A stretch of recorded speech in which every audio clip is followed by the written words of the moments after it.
Okay, my computer is telling me I'm live. So, hi, morning, good evening, whatever time zone you're in, hello. Let me know if you can see me.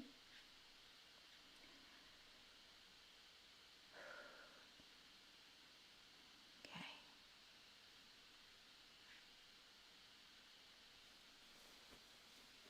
Hello. Okay, let me just check. My stream is going, well, this time seems to be working better than last time. Hello. Okay, so I'm gonna keep looking in weird places because I'm looking at my screen. Okay, so if I look like this, I'm looking at the camera lens, but then I wouldn't be able to read the comments, so that would happen.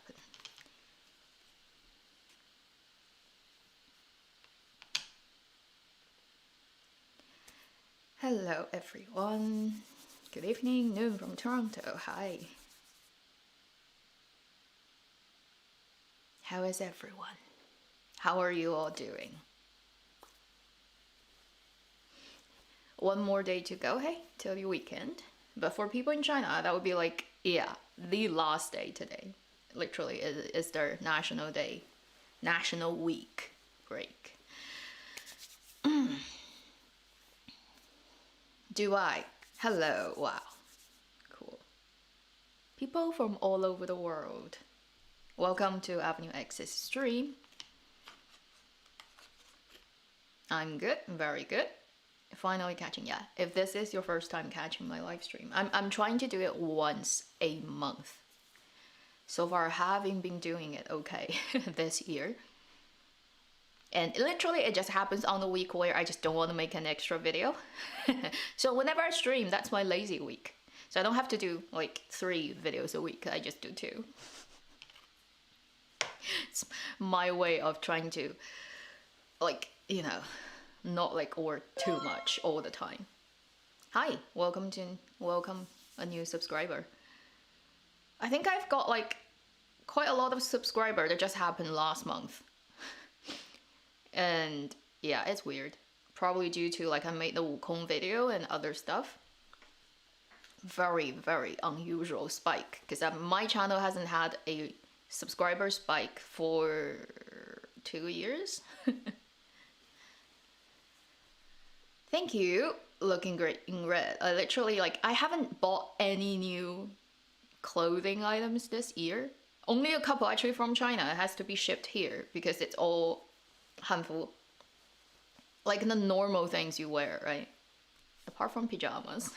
Because this year I literally haven't shopped like in a physical location since January. This is life, hey. And I really do not like buying clothes online. Like you can do it, but yeah, because return and stuff here is just so much more a hustle than if you're back in China. So welcome everyone from Australia. Let's see where else. Israel, wow, cool. COVID number is going up everywhere, I think, because it's getting colder. North Hemisphere. Apart from China. Because it's just being controlled super tight. So, yeah. I know it's going up in Ontario. It's also going up where I am.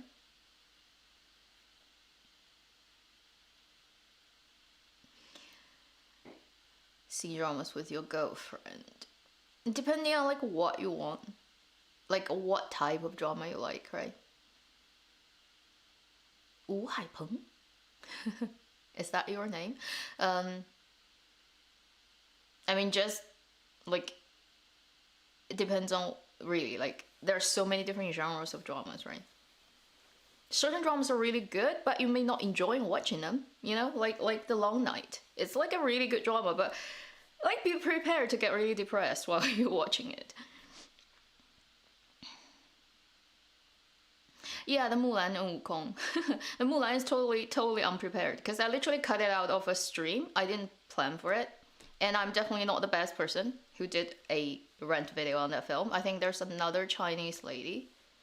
Can't remember her account. You may have already come across, because that video is like really high view count, and she basically sat in front of like a laptop, and she has like really really heavy makeup and she went through the whole thing, like pretty much scene by scene, and just go at it. That was really really cool. That was a much more detailed video, planned video than mine, and I enjoyed watching it. So if you've come across that video, you might know what I mean.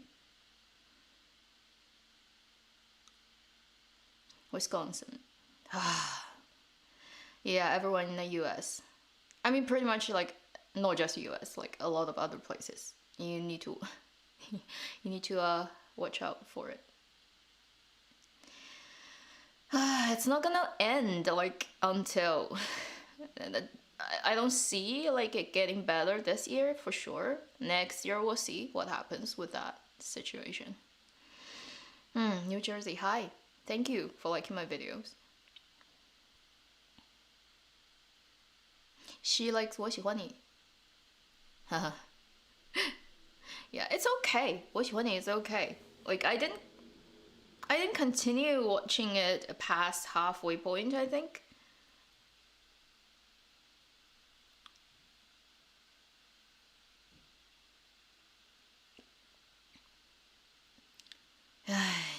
Yeah, so many people, hey, from everywhere. I know that I don't think anybody is like taking much sort of interest in 355, the movie. I know Fanfiction is in it. Because currently in China, it's the National Day week, like right at the end of it right now. And during that time in China's cinema, it's all Chinese films, and it's like those long-waited, waiting to be aired films. So everyone is pretty much focused on those ones. So after probably another week, this round of buzz about those films go away, then probably people will start to think about other films.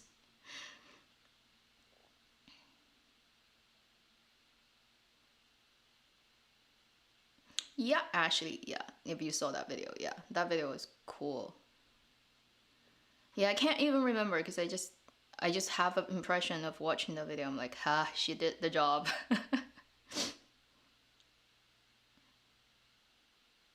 Love is Sweet. Love is Sweet. Love is Sweet. I've watched 7 episodes. I literally had to try very hard. I have to be honest. So far, even by episode 7, I still haven't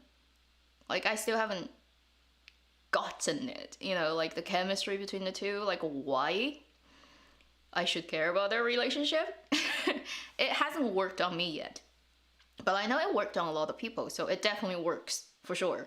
It's just like maybe it's not hitting me. It's pretty much like Love and Redemption. I know a lot of people love it, and you know, it's all fine. It's just like for me, honestly, it's not hitting me. It's missing me as a target, but it's hitting a lot of other targets. So, you know, it happens. I watch like way too many dramas for the normal people. So it's bound to be this situation where because I watch so many dramas, you know, I'm more likely to not got hit because I'm so numb to dramas. Holy crap. Your school get shut down, DDAR? Oh, because because once you start the new semester, right, the big problem is school is just, it's a hothouse for that to happen.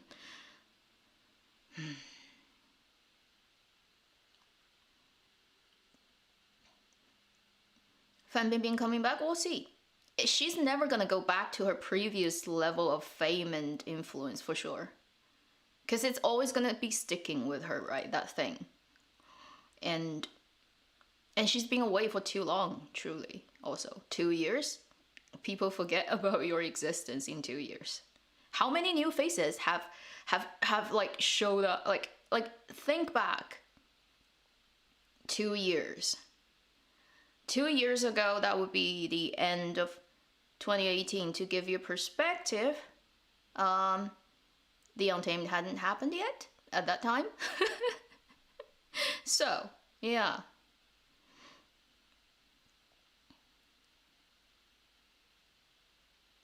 My Homeland movie yesterday? Yeah. Oh, do you mean 我和我的家乡? I heard it's nice. 5 stories making up a movie. Yeah, I have to wait for a couple of months before I can see them, so. Alternate. Yeah, okay, between long night and reboot. Yeah. That is a good idea. Reboot, I just like the genre is something I just like could never get into.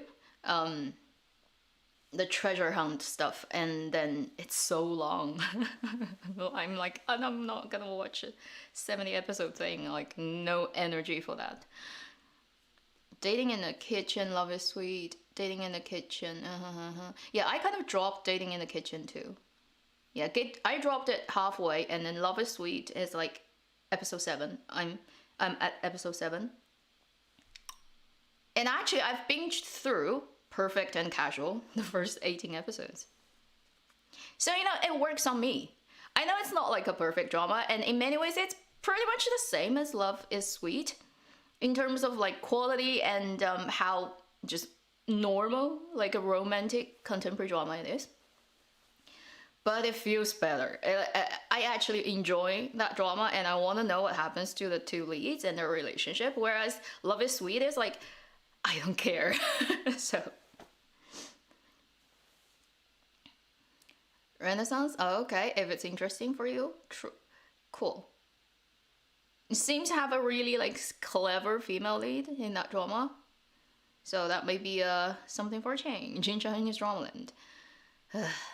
But then, fantasy drama, IP-based fantasy period drama, it needs to, like, it really needs to have something that's super outstanding to grab my attention right now, because like I'm so numb at that genre. That genre is just overdone for me.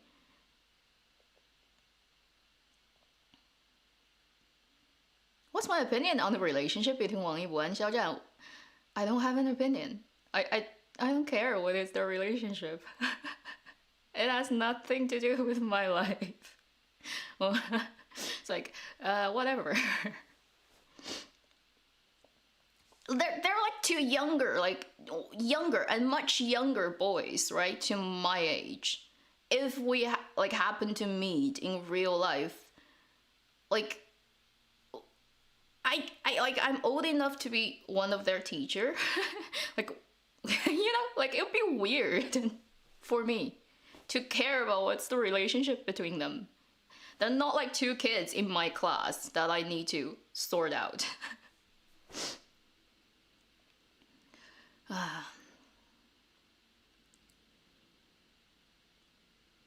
Oh, Perfect and Casual is not subbed. Yeah, it's a Mango TV, and a drama. It hasn't really had any promotion. So, unfortunately, yeah. Maybe one day you'll be forced to learn Chinese. Just because I've known a lot of people who are forced to learn Korean and Japanese because they want to watch dramas and anime. And they just don't have subs for everything, so eventually they became fluent. That might be a really good motivation.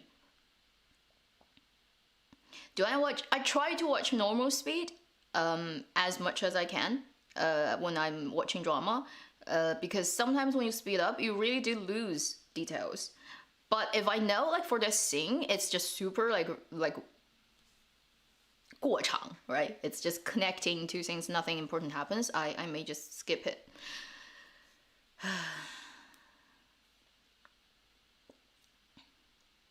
Generally, what is that? Sorry, not quite sure. Journey Across the Night.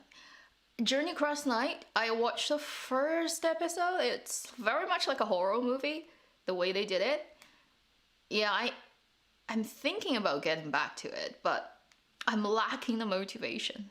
Because none of the acting, the performance from the leads has captured me yet. They're like, like, Zheng Shenxi is Zheng Shenxi.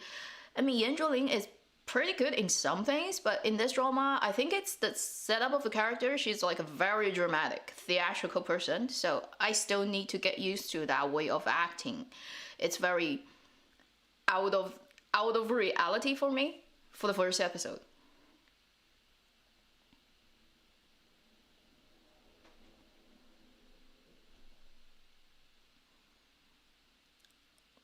Yeah, learning Chinese, learning any languages, you really need very strong motivation or some kind of thing that will keep you at doing it.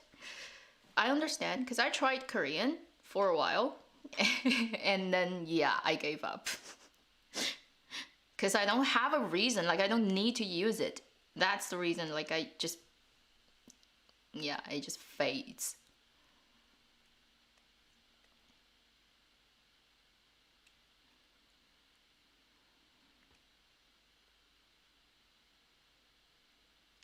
Yeah, everybody's asking me that list. Yeah, I should make that list. I have it on my notebook. I just.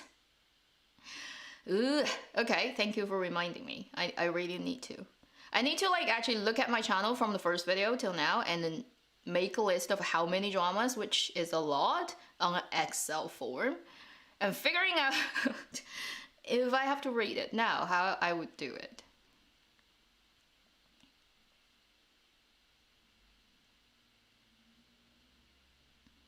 Try donate, but they didn't ask for a card. I have no idea. Like, do you mean super chat? Like, if you really want to donate stuff, you can go to my website because there's a donate there. It's pretty much the same as you shop from my shop. Because if I'm not sure how much like YouTube take the cut from any super chats if anyone wants to do that.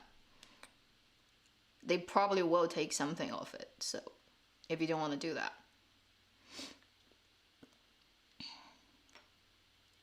Generous little wife or something. I think because so many dramas like that are running now. I think I may have like seen the poster but my brain is not connecting which one because literally there are like what, a dozen of them going on at the same time. COVID has been a good excuse. Yeah, COVID is being a good excuse for staying at home and do stuff. someone who's Date someone who's Korean. That's a good idea. Dating in the kitchen. It's not too bad, but I don't. Dating in the kitchen really is something like I don't buy into it. And I know as time goes on, it gets a little bit even more questionable. I mean, even Zhao Lusi herself on her Weibo wrote this long post dissing her characters. Like she is just like stupid, unreasonable, doing this and that, and like blah blah blah blah blah. Like she wrote such a long post on Weibo and literally dissing Gu Shengnan. It's like, what the heck is this girl doing? And I'm like, haha, it's so funny. So, you know, I'm kind of glad like I stopped at midway, because if I continue, I probably will have same reaction after reading her post. I'm like, oh, okay, yeah, scriptwriter is weird.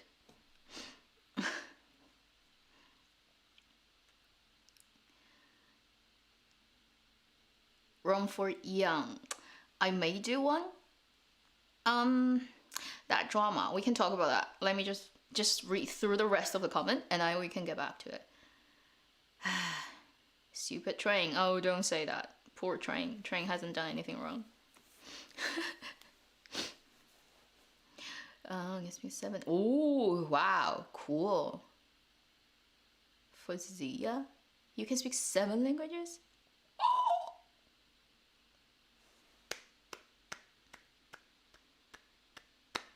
Wow. Can't imagine. Do you mix them up? Do you like speak the first half of the sentence with one language and then the second half in another, and you don't even realize you've done that?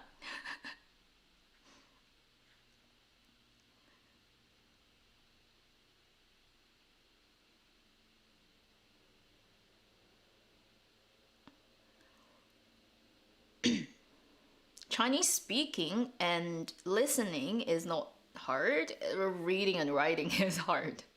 If you are from a totally different system, like a different sort of family of language.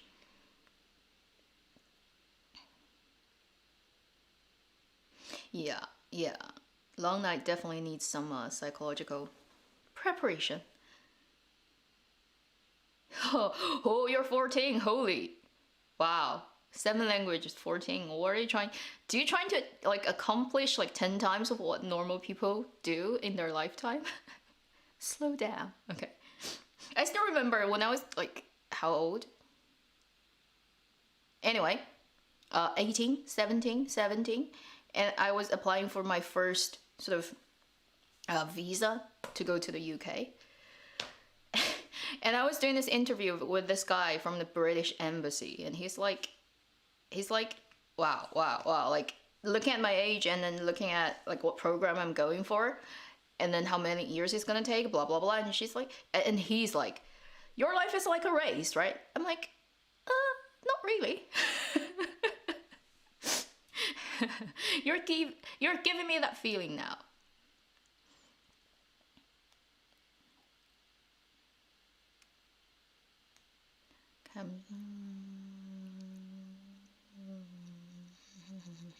Okay, I still remember wrong for young. I'm gonna talk about that.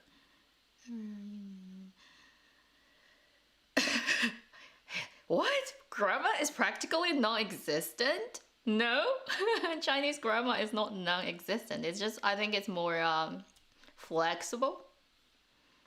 But then it has a lot of weird things that other language doesn't have. Too. Also, like if you want to think about a very typical way of using the language in Chinese, and a lot of time the contemporary Chinese is structurally westernized in a way how it's used and spoken. The same sentence, if you use a very traditional, like not ancient Chinese, like actually contemporary Chinese, but in China's logic of putting language together, it will be two totally different sentences. It's a very it's a, like a super it's too advanced for like just learning the language for communications purpose. But when you think about literature and writing, it's actually very weird. Is a lot of contemporary people write stuff that actually follows a lot of almost English grammar, like the very Western way of looking at language, whereas traditional Chinese, like if you read Jin Yong's novel, and then you read, say, even like contemporary Nobel Prize winner Mo Yan, you'll tell the difference between the language. Both are in relatively modern, easy to understand language, Chinese, but sentence structure, grammar is very different. But that's like, you have to get to like advanced level, and then you understand what I mean. I'm getting too far away from drama, okay. Chen Zheyuan. Yeah, Chen Zheyuan couldn't keep me. And I like Chen Zheyuan, but he needs to be in a good drama to keep me in there.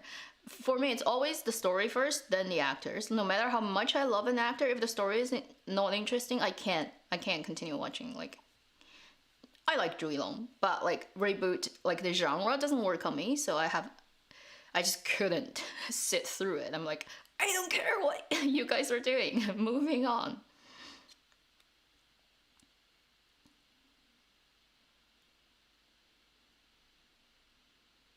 Yeah, the tones are difficult. Well, Mandarin is relatively easy because you just have four tones plus a light one, which means not having one, and that's done. Cantonese has nine. I can't even tell the difference between an I, but you know, people from Guangdong can. So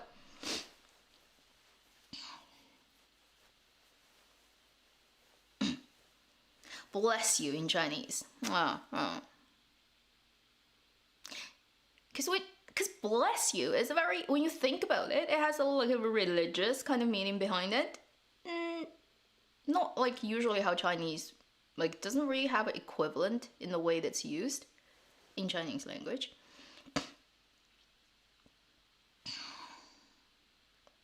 You really like Xu Zhengxi? Yeah, he's not in anything. He has a really beautiful voice. I like his voice. Bai Jingting's new drama. Ping Pong. Bai Jingting has so many dramas that's like that haven't aired. He's like the most unlucky actor. Literally a pile of dramas that's made and just never never gets aired for some reason. Okay, we can quickly talk about Wrong for Young, 风犬少年的天空. It's on Bilibili. It's Bilibili's first drama series. And I'm at episode 8 or 9, I think. Yeah.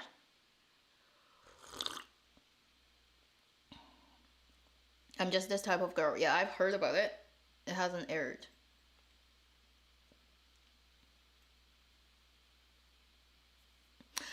Wrong for Young, 风犬少年天空 is a very interesting drama. It's very different.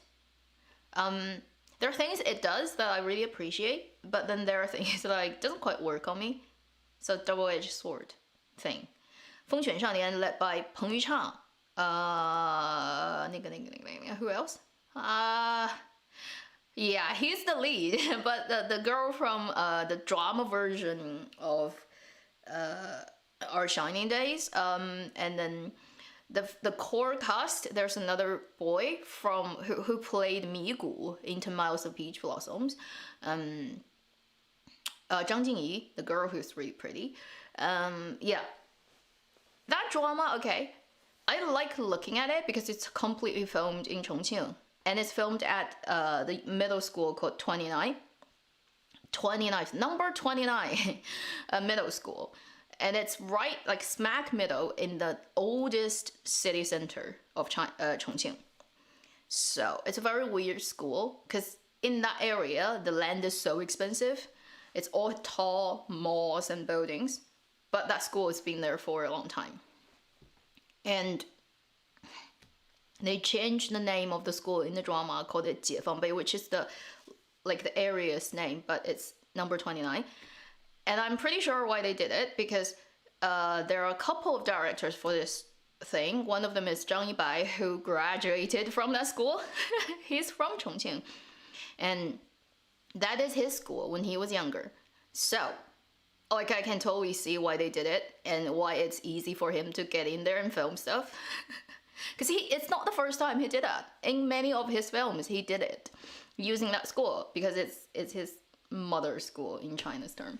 And so I appreciate that it's all filmed there, and then they extensively use dialect to the point I think it's the most dialect heavy Chinese drama I've seen ever. like young drama, right, for younger audiences, or web dramas in web drama land, almost like completely in dialect, even when they're speaking Mandarin, because they all speaking heavily accented Mandarin. But the problem sits there with is, because I'm from there, I know how people actually speak in reality in middle school environment, which is in class. If the teacher requires, you would be speaking Mandarin, and once you're off class, if you're just talking to a friend, even between the teachers and teacher to student, it's almost 100% pure Chongqing dialect. That's how it's been like in Chongqing. So the teacher conversing with teacher, if they're both from the city, you know, if they're from other places, then it's a different thing. But if they're from Chongqing, they're local, there's no way they'd be speaking Chuanpu, which is like Sichuan or Chongqing accented Mandarin. Nobody would do that. They would just speak the local dialect. Unless they need to speak Mandarin, then they would be. And usually, for younger people, especially students, their Mandarin wouldn't be that bad that they sounded so heavy with the accent. It may just occasionally have a little bit, because these days the education is just like Mandarin is so normal for those kids. So it became like, I know they're trying to make it really local and sort of having the vibe of dialect, but first, it actually doesn't fit the reality. Then, the funny thing is, only a couple of actors, the young actors, are actually from Chongqing. The rest of them are not from the city. So when they're speaking Chongqing dialect or the Chongqing accented Mandarin, their accents are flying everywhere. Like, if you're not from Chongqing, it's okay. Like, you probably can tell, so it wouldn't bother you. But it bothers me so much. Every second of this drama is like, every moment, there's something wrong with the accent. The lead girl, what's her name? Li Yiran, Zhou Yiran, the girl whose parents have the noodle shop, she is from Chongqing, so her Chongqing dialect is perfect. but the other 3 of her group 4 are just all over the place. So it's so hard for me to watch his drama because they're constantly getting off the track. I'm like, stop it, just speak Mandarin. You're bothering me. Your accent is so weird. And our male lead's father, Huang Jue, oh my god, his like Chongqing accent is so bad. Like it bothers me when I watch the drama. It literally impede me from getting into it. So I have a big problem with Fengquan is I like the way they're doing it. I think it's very Bijan. It's very Bilibili. It's really made for live comment almost because they know at what moment the drama is gonna get a lot of live comments, so they're doing it. It's almost like intentionally like eliciting that fourth wall's like reaction. But in terms of the accent, it's so bad. It's so bad. Might as well just not do it. Hi, new subscriber. 服务生? Yeah. It's just my pain. Like, if you're not from where I am, you wouldn't get it, which is good, so you can get into the story. For me, the accent is just so bad. Just might as well not do it.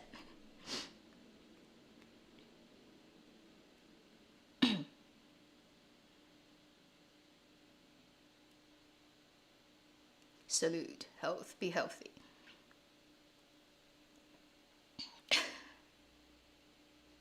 No, dialect is not dying out. In Chongqing, it's very prevalent. It's like, if you go on a Chongqing street and you talk to strangers, 99% of the chance you're speaking Chongqing dialect. It's not like Shanghai. Shanghai is very weird. Shanghai is so international and national to the point that local people stop speaking Shanghai dialect most of the time. Unless like they know each other and they know they're from the local, then they speak that. Otherwise, if they meet a stranger on the street, they're just gonna go for Mandarin. But in Chongqing, it's pure Chongqing dialect, 100%.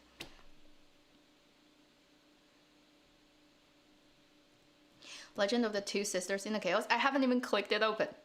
Sorry about that. I know it's on already. And because like when I saw the posters, I'm like, don't want to venture into this. So, haven't seen it. Is it good? Zhang Ziyi, I'm not sure if it's anything new. She has that drama that's already made for how long and still hasn't aired with Zhou Yiwei. It has changed so many names now, I can't even remember what's the current name.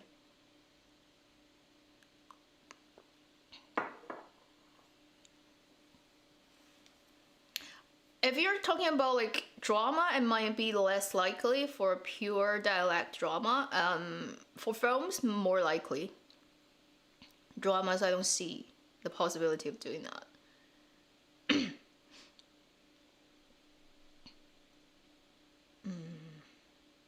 Yeah, I'm watching it. It's so cool.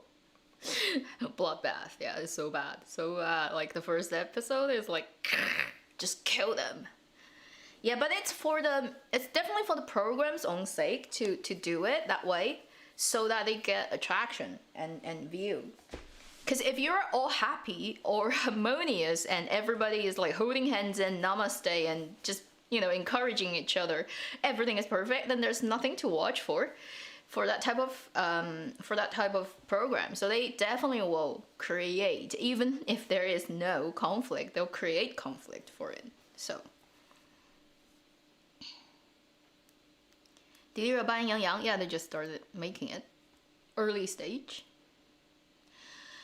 It's a story of just an ordinary person versus a not ordinary person. I think it's engineer, right? A designer for like astro space stuff, and a film star.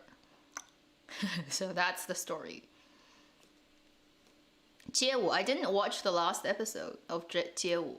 Because I know a lot of people were pissed. I'm like, yeah, might as well not go into that. Oh, Wang Yibo, do people know what happened yesterday? At the motorcycle race. It's like, it exploded on China's internet.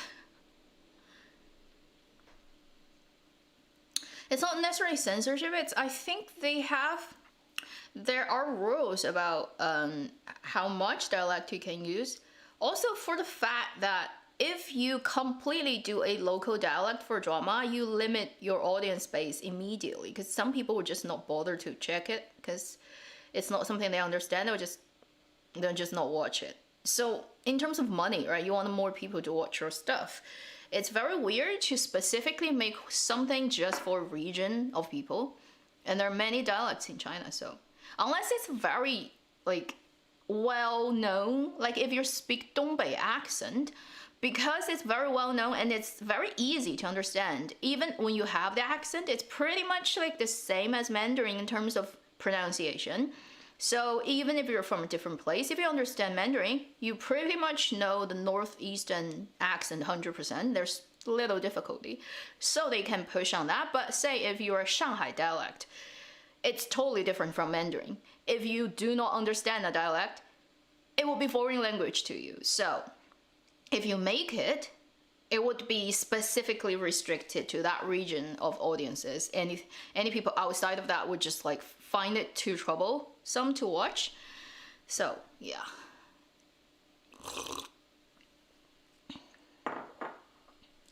Yeah, he got really mad. And Yin Zheng got really mad. And the internet got really mad. But I have to say, you know, Wang Yibo is just really clever at, like, he's very clear-minded. That's what I would say. It's a good move for him.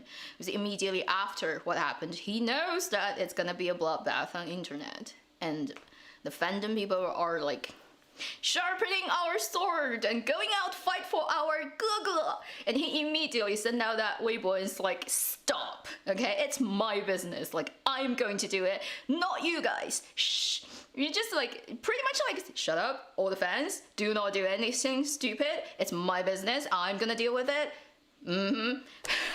So I think that's such a good move. He definitely knows what can happen if fandom goes out of control. You know, epic shit show is gonna happen. So that's really good. Yin Zheng is also very cool, so good for them. And it's good that he didn't get really injured. Probably just scratches and stuff. He's filming 天天向上 today and he looks pretty okay, so that's good. You know, he likes sports and he likes very dangerous sports. What can you do, hey? You can't stop him from doing what he likes. All you can say is, I hope he can stay safe. That's all it is. All that's important. Somebody's Chinese teacher's from Dongbei. Oh, I hope he or she doesn't give you a Dongbei accent Mandarin.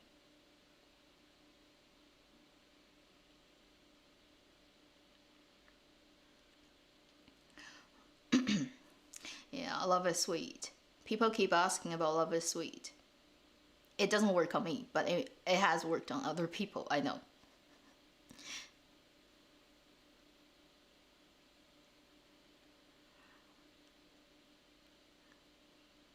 I'm good, thank you. For people asking me how I am doing. And I try not to read out your names. It's not that I don't see it, it's just I butcher names so badly. I am so uneducated in how to pronounce all kinds of names and guessing what regions they're from and therefore how you should pronounce it. I am so bad at doing that, so unless I'm 100% sure I'm pronouncing it correctly, I'm just like not calling your name out.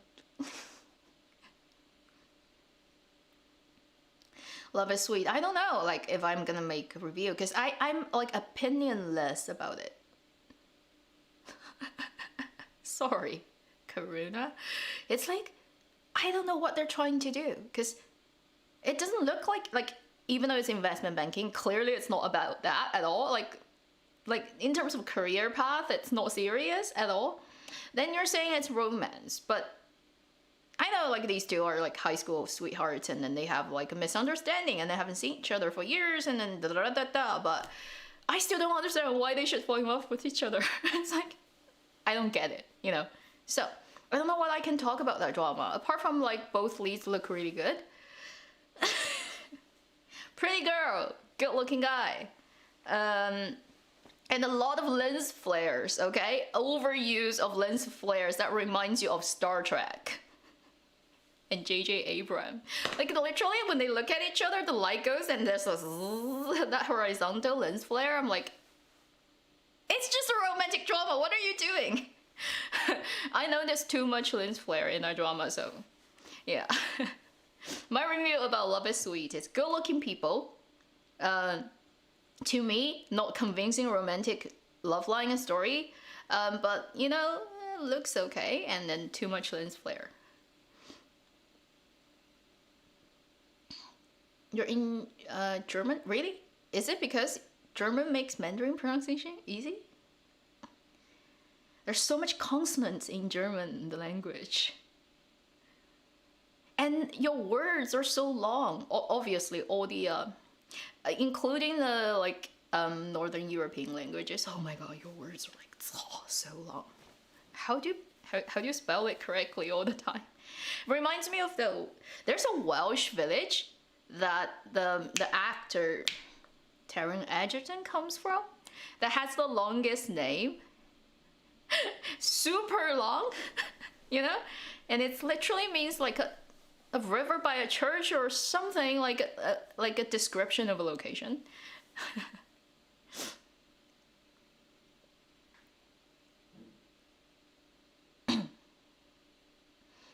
Hear anything about the other Light On? So Light On is finished this year. There are 5 dramas and that's it. Next year they're gonna continue doing 迷雾剧场, the mystery misty fog drama series, and the one that they've dropped off this year is gonna come out next year. I think the director said so for that drama.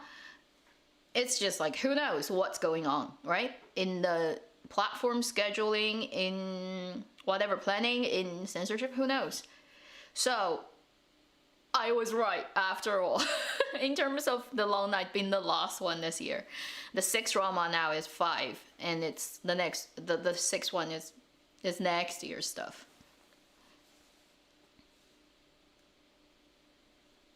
German and Chinese, oh my god. Drama lover, good luck with learning languages.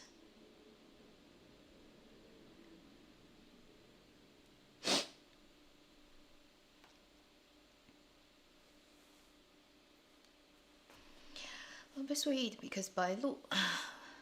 Yeah, Bailu is pretty. There are so many pretty people here. Bailu reminds me, like, she reminds me of Li Qing from certain angles, and then she reminds me of a different person that I can't remember right now from another angle. Yeah. Finish. Yeah, I know. I know the words are super. Okay, the comment just disappeared. Okay, I can't find it.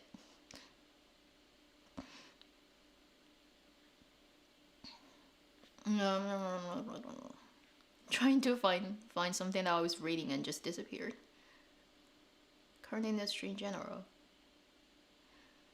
Here are my opinions about current industry in general. I need to know more. The thing, I don't have first-hand information because I'm no longer in it. So it'll be like hearsay based on more hearsay, which I like. If I'm not sure, I wouldn't want to talk about it. Oh, finish. Super long.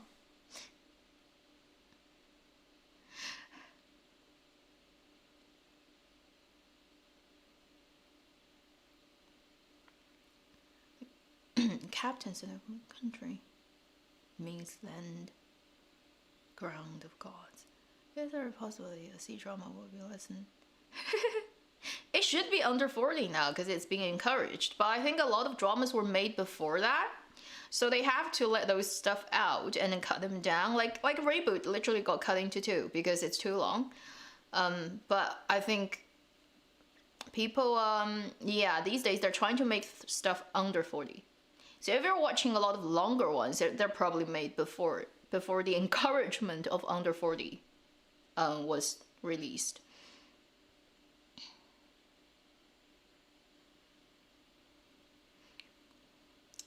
I just want to sisters. Short version of Welsh Town. That is the short version. What? Okay, maybe I missed something. Yeah, that Welsh Town. The last, yeah. If you YouTube it, if people do not know what I mean, if you YouTube it, you'll find it. The longest town name.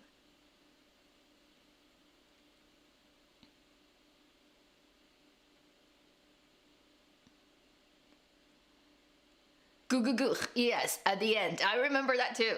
Goo. So cute.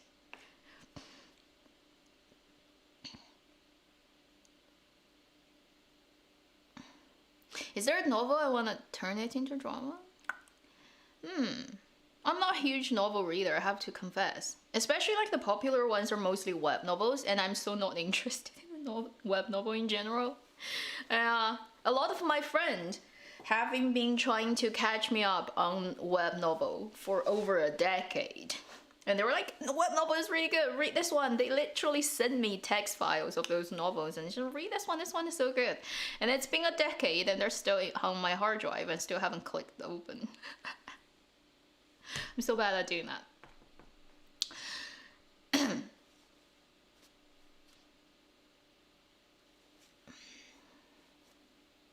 So if a drama is what it is in China, it will be what it is when they send it out to other countries. Because it wouldn't happen like there are two different versions and they give it to the foreign country for a different version. I don't think it's allowed to happen that way. So if something got edited out in the China's version, it will be edited out in the international version too.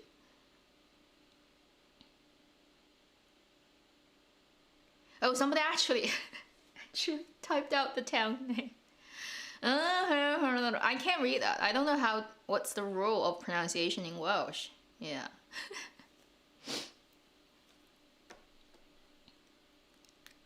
Yes.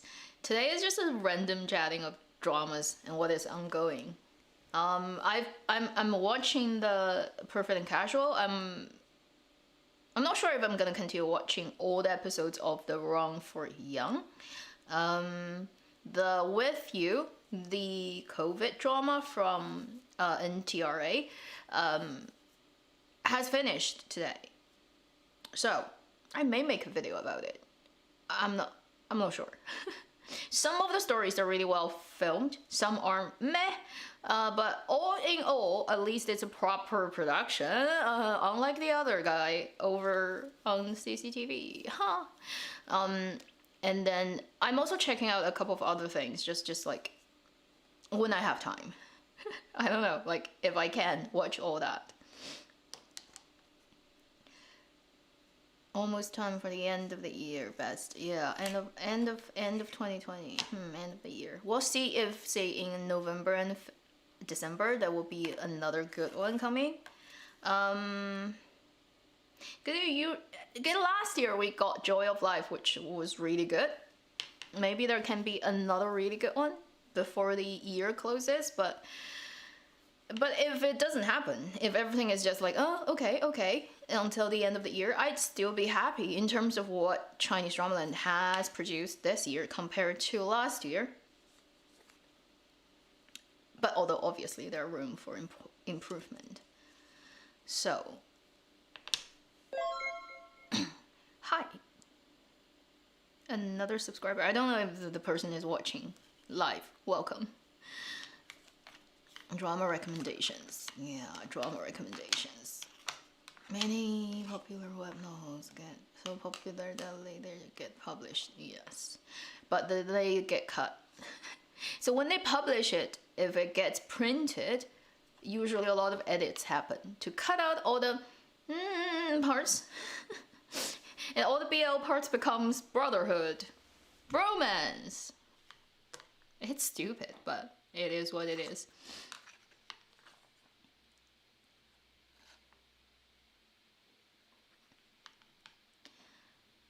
Immortality would be like another Joy of Life. Immortality? I don't know. I mean, it has Zhou Dongyu, who is really good. cinema acting, but drama acting not always. It depends on if it's well tuned. She tends to act. It's hard to say, and also because it's a fantasy drama with Xu Kai, so immediately you're expecting certain things from that genre of drama, and she hasn't really done any of that before, so it's really hard to say if it's gonna sail or if it's gonna fail. It rhymes. Because like when you think about Tang Wei, she's a really good actress on big screen. But I would say the Ming Dynasty is just a total disaster for acting. Even if she dubbed herself later, it was so bad. But I know she's better than that, like as an actress. But sometimes, like, you know, like when this very exclusive cinema actress do that move to Dramaland, something just does not sit well with them. I don't know what it is. I mean, when you think about Sparrow, Zhou Dongyu was in Sparrow, and you know, it's kind of like recognized as her worst screen work. It kind of just does not work with the vibe of the way it's done. So, holding my opinions, hoping it works, but until we see what it looks like in the end, it's very hard to say, because everyone else is pretty much very drama actor in that series. When you think about Xu Kai, right, and then it does have Liu Xueyi, right? It has a lot of people, like so many different actors who are like Zhang Yunlong. Who else? Just a huge ensemble, and they're all very experienced fantasy drama actors. Apart from Zhou Dongyu, so I'm a little bit worried for her. I don't know if it's gonna work well.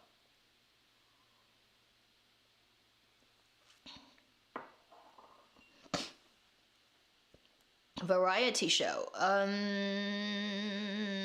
I am very not well versed in that. I know a couple of good ones in China, but yeah, I need to actually look to remember their names.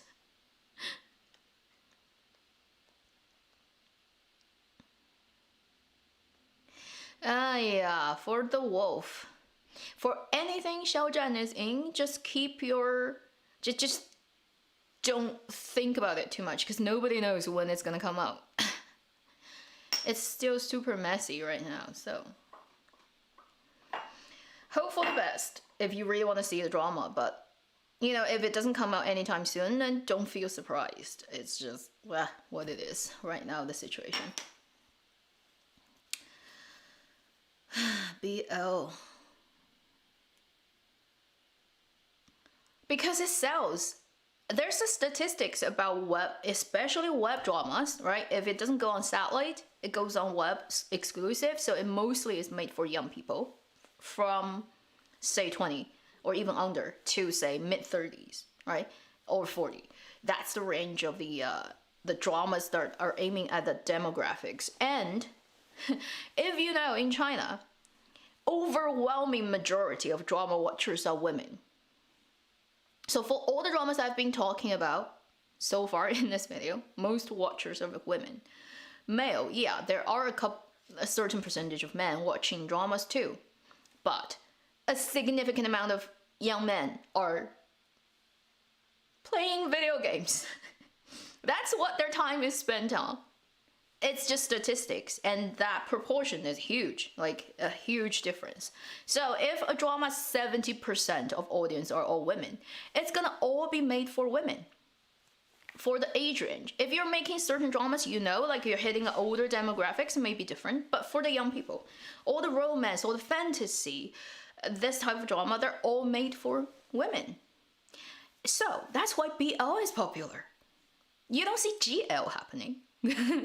Because a lot of women wouldn't really, like, they are women that are interested in GL, right? But overwhelming majority are interested in looking at two good-looking men making out on screen. It's better than looking at one good-looking man, okay? It's just statistics. I know, like, it's so brutal, but it's true. So because most of the audiences are women, therefore BL is popular. That's it. It's just market. You know, it's just like targeted market, hitting the most demographics, getting the money. It's all for business. You see in the fandom, it's always the girls, right? Like, yeah, there are male fans for boy actors, but much less in number. It's just overwhelming majority are girls. So that's why BL is popular, you know? If one day suddenly all the young men in China decided not to play video games and all gonna go and watch dramas, it's gonna change. But I don't see that happening. I understand why a lot of people are much more interested in video games than watching dramas. It's true. You actually take part in video games, whereas when you're watching drama, you're just, you know, you're just sitting there. You're not taking part. Ancient love poetry. Yes, ancient love poetry. Yeah, 周冬雨, Xu Kai. Yeah, that one. Definitely not gonna see it this year. Period drama takes too much time to do. Probably next year.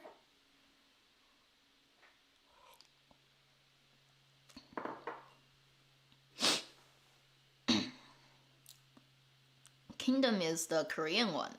I've seen the first season. I don't know if the second season is good. First one is good. Which version of Hong Meng do you like better? That's hard. Probably the 84. It's always the 84 or 87. Can't remember which year. Yeah. But there are so many different versions, even like from Hong Kong and then from like Yueju. So there are so many different versions. It's impossible to make a perfect Hong Meng just because Hong Meng itself is not perfect. You don't have like the last third of the book. So that just naturally is a lot of debate territory, just the nature of it.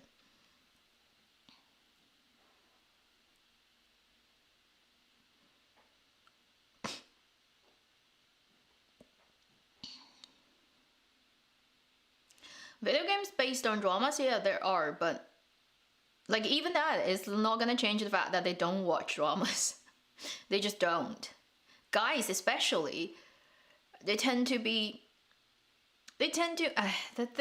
always that thing, it's like only girls watching those dramas is a waste of our life, and there is always that chain of discrimination where if you want to look cool, right, you're gonna watch, I don't know, indie movies, or you're gonna watch like, I don't know, US or whatever Western dramas. It's better than Chinese dramas. And a lot of guys are just like, yeah, they're not gonna watch Chinese dramas because they think it's beneath them. Not all the guys, but again, we're talking about proportionally speaking.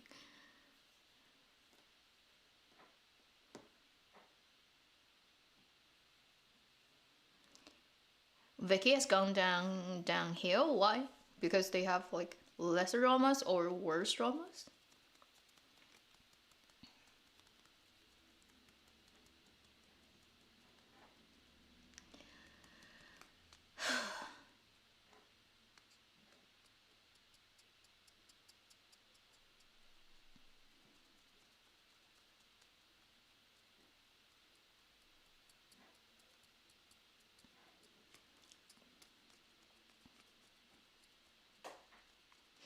Worth watching now. What drama is worth watching now? Ongoing ones? I don't think there is a very exceptional one that is ongoing, but there are a couple that you may like, depends on what type of drama you like I said. Hello, Nora from Dubai. Vicky has complete now with so many platforms, business oriented.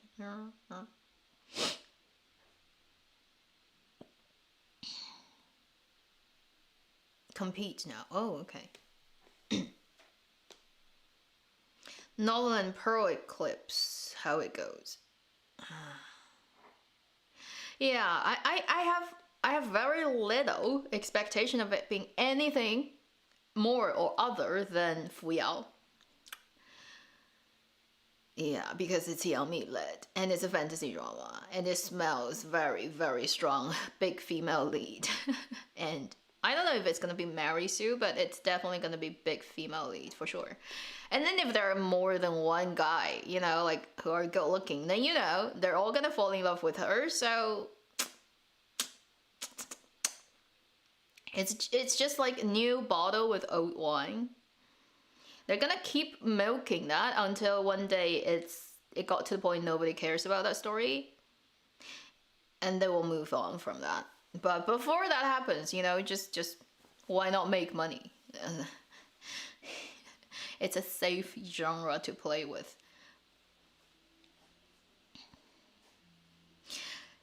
Yeah, there are definitely guys who watch Chinese dramas. I'm not saying there aren't. It's just like compared to girls, the number is much smaller. You know, so.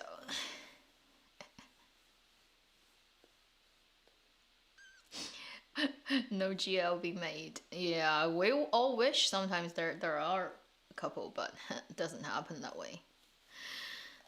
Well, Frozen. Frozen is very popular with the GL lover community in China. There's so many fan fictions about Frozen.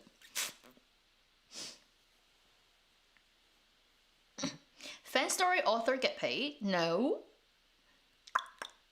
I mean, sometimes if they have their own account and then, you know, their donation stuff, and maybe.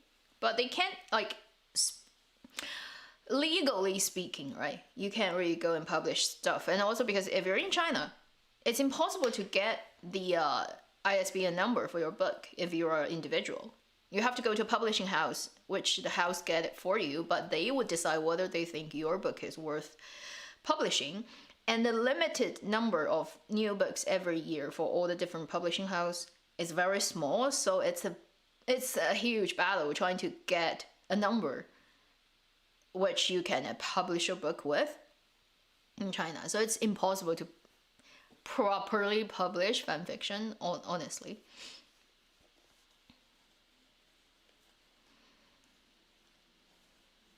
Favorite actor and actresses currently? I don't have one. So any favorite drama, favorite actor, favorite thing, that type of question is just like, I can't answer it. I have too many I like, and I change constantly. And I never climb over the wall. Like the fandom language is 爬墙 and 墙头, 墙, the wall. So if you get over, right, somebody, and then you start to get interested in another person, you have climbed over the wall. And so every time you have a new interest, like your imaginary boyfriend or whatever star, it's like, you know, you've climbed over the wall and getting to a new wall. Yeah. But for me, like I always emphasize, I am too greedy to just keep one on my mind at one time. And I never climb over the wall. I'll just put the wall next to each other so they link up and become the Great Wall of Avenue X. And whenever I want, I'll just ride my horse and run through the entire wall, and it's just gonna keep growing longer and longer till the end of this universe. And I'm never gonna climb over any of them. I'm just gonna keep them all in here all times. Only kids pick, right? Adults take it all. That's it. So I don't have a favorite. I have many favorites.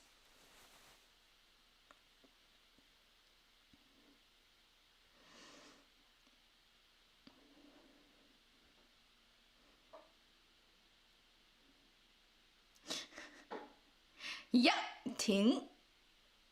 See, you're right. It's my harem. Or the 后宫, yeah. My 后宫 is just gonna keep getting bigger. And actually, I really, like, even though they're my 后宫, I'm very happy with just standing on the side and watching my 后宫 playing with each other. Like, if they make CPs, I'd be very happy and just, well done. I'm just gonna sit on the side and enjoying, you know? I don't know how many people are like me. I think there are a lot. It's like, I'm happier about looking at other people making CPs than me potentially, like getting into the game. I'm like, I'm much happier at watching it. Maybe that's just because I'm a drama reviewer and I always just watch. So it becomes something that's like second nature.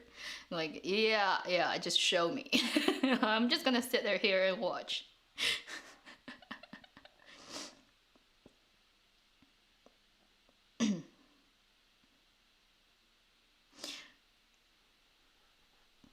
Yeah, watch the ship sail,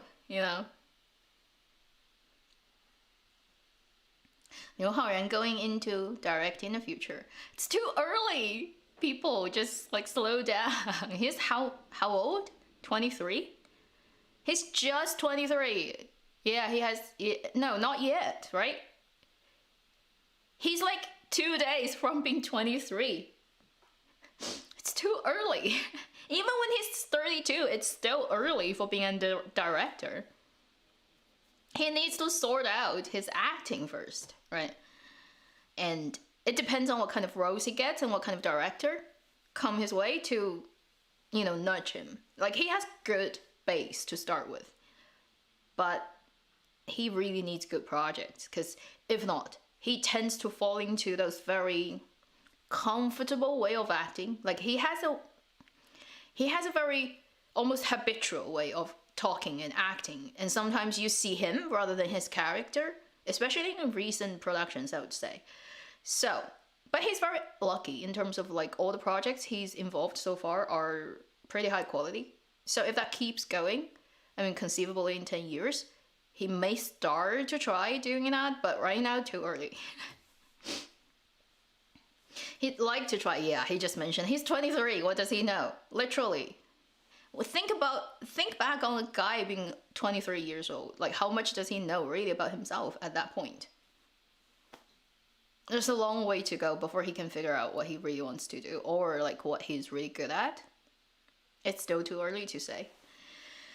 Every actor would at some point say, I would want to try directing, but whether you can actually do it is a different thing. It actually requires a different set of brains as actors. And some very successful actors become directors later, but not everyone can do it. It's a very different job.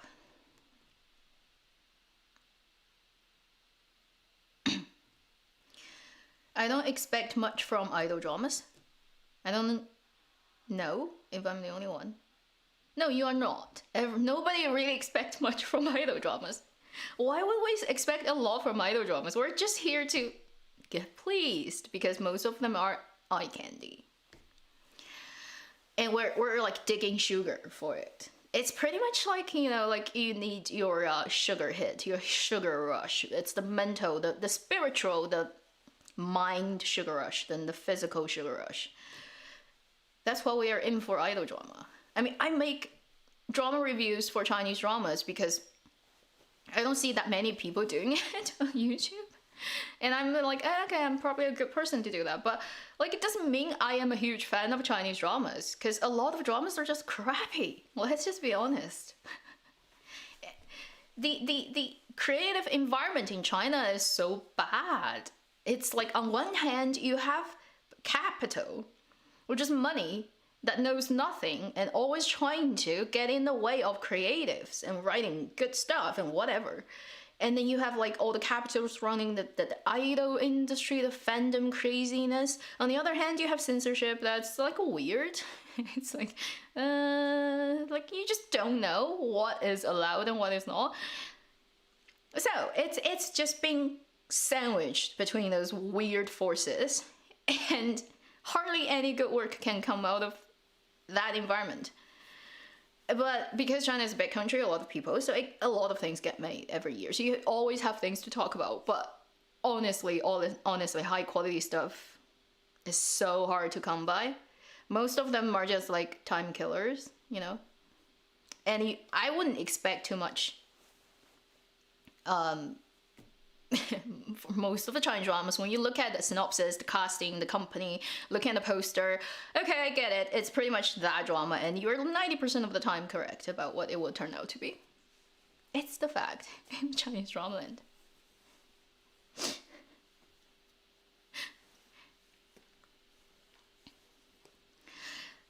There are much talents in China, and there are much talenting everywhere.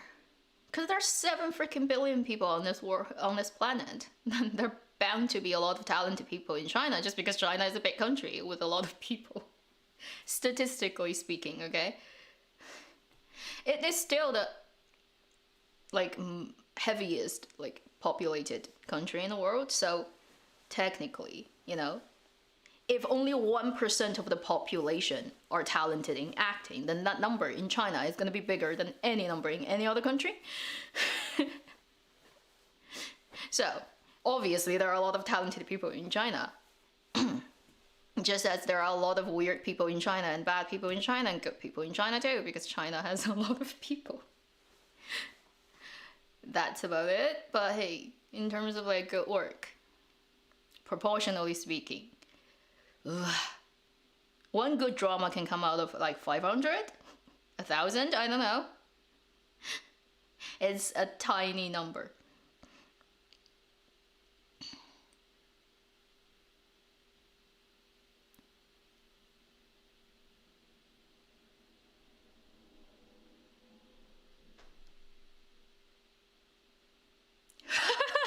Who said that? Let me see. Lemon? 1980, I'm allergic to pink floaty period costumes. That's made with synthetic fibers. Yeah. They use those fabrics that are totally non-existent in ancient time. Because if you use real silk, like a super lightweight silk, it's too expensive.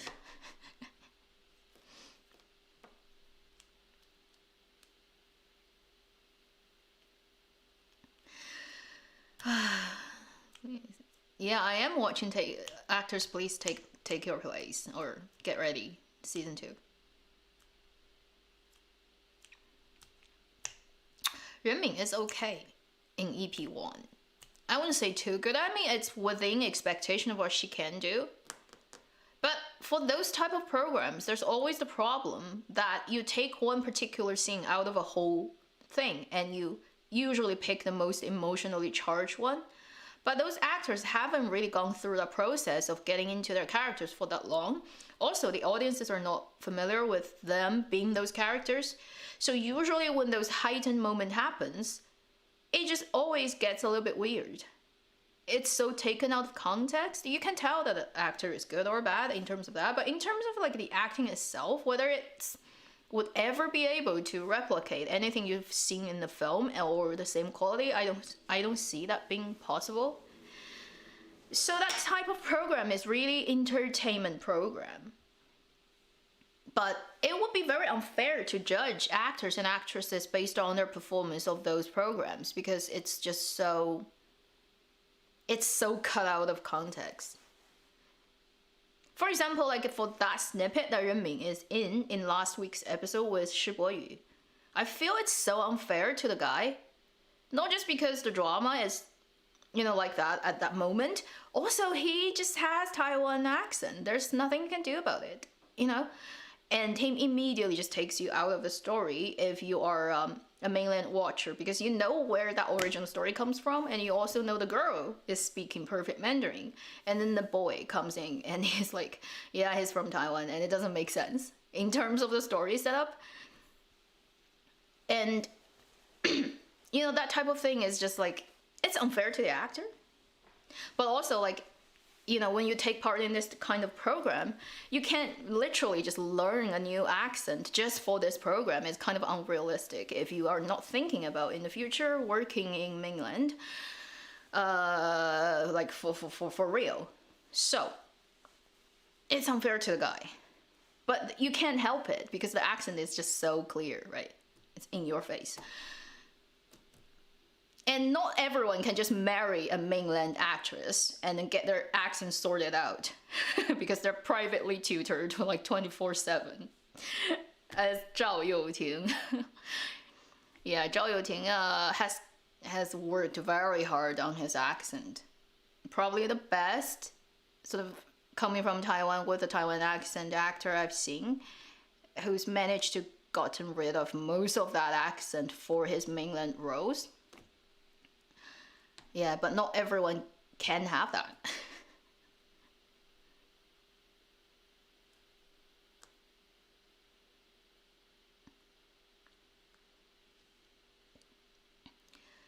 Yeah, Shibuya is pretty good, but the accent heavily restricted his acting. It just doesn't fit in. And acting is all make believe. So everything that helps the make believe happen needs to be sort of taken care of.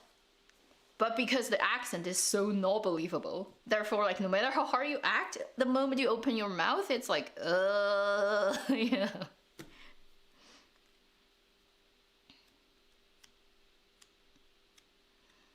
Yeah.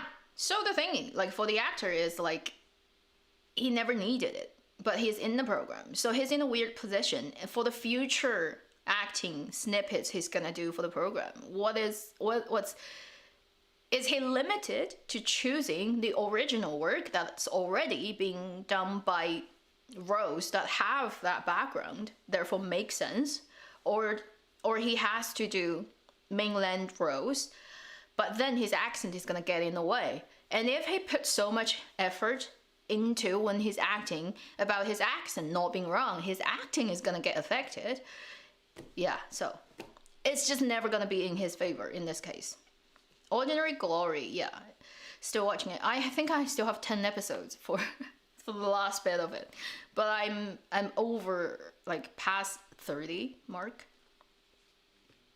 when I get time. Dialect coaches. It's not so easy for dialect coaches to, like, it depends on what kind of person you are.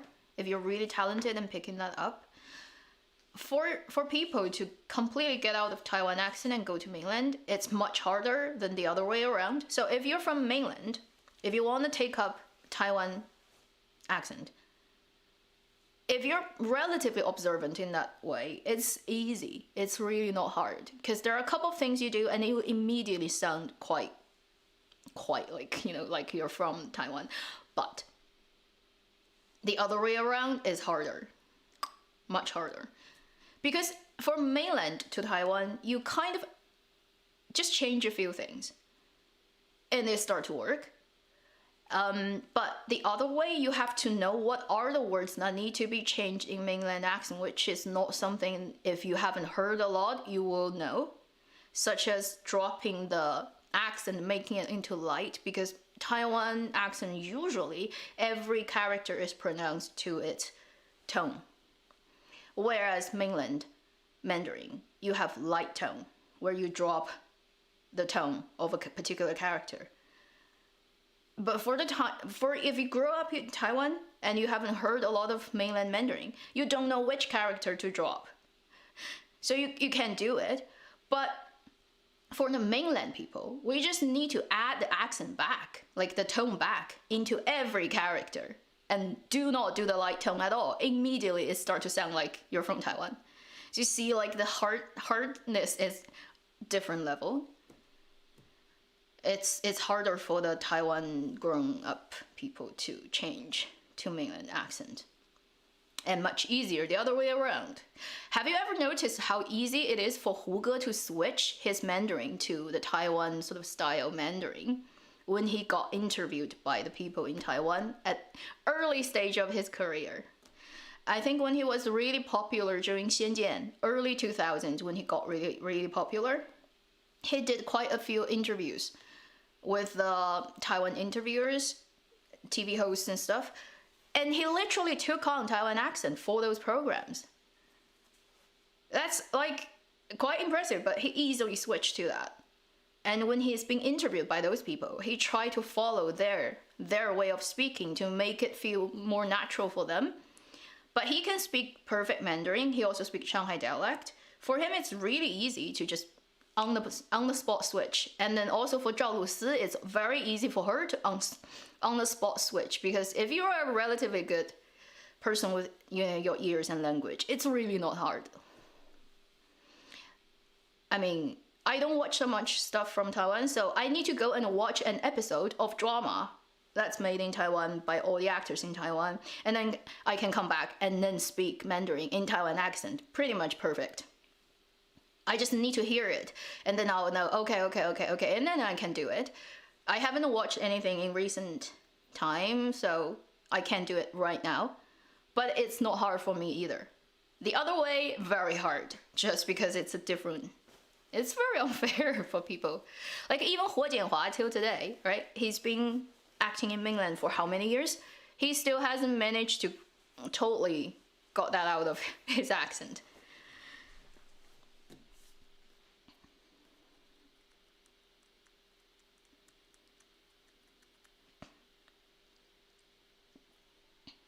Do I believe she has a bright future? I mean, she's good material, really good, but in terms of good future, so much is not in her hand. This is the industry. Anything can happen. If you want to be really successful, you have to be hardworking. You have to be lucky too.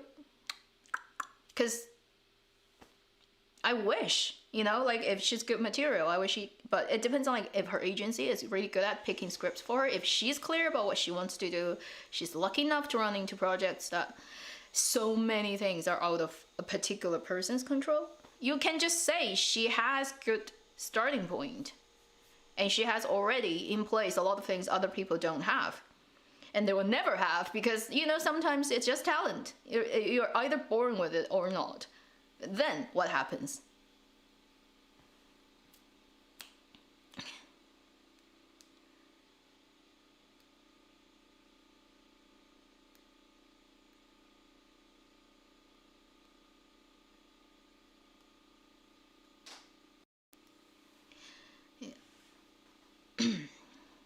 Wow, an hour and 20 minutes already? Holy.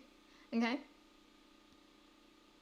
So if, like, we're just randomly chatting about dramas. If people want to ask other stuff, we can still stay here for another 20 minutes.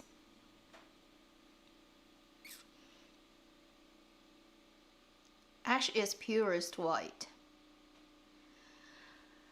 Oh, I don't know what's the Chinese name. Is it ongoing right now? Yeah, so Mandarin in Taiwan sounds softer, yes, gentler. Especially if it's a guy speaking, it's even more pronounced. So the thing with guys is like once they start to speak Taiwan accent, they immediately appear to the mainland people as being much softer. So if they want to act tough guy with that accent, they have to add more toughness to their acting and attitude and projection, and with that accent, because the accent takes away that toughness, which is very it is, especially for mainland people. We are often like, people from Taiwan, they're just so gentle. And there's hardly much swearing, like the very strong projective swearing if you're speaking in Taiwan accent. But if you're from northeastern China, like Dongbeiyuan, you start to swear. Holy, that's like atom bomb. It was so rough. Yeah, in terms of like how strong it is, it's just like Taiwan accent is so gentle, so sweet and gentle.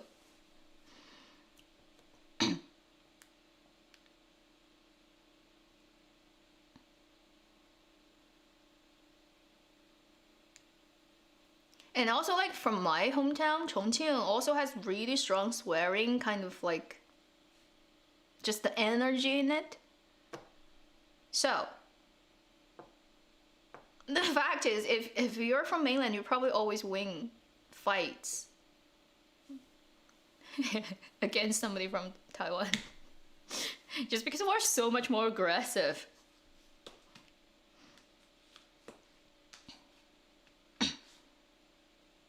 Yeah, the Cantonese can be really, really angry and strong too.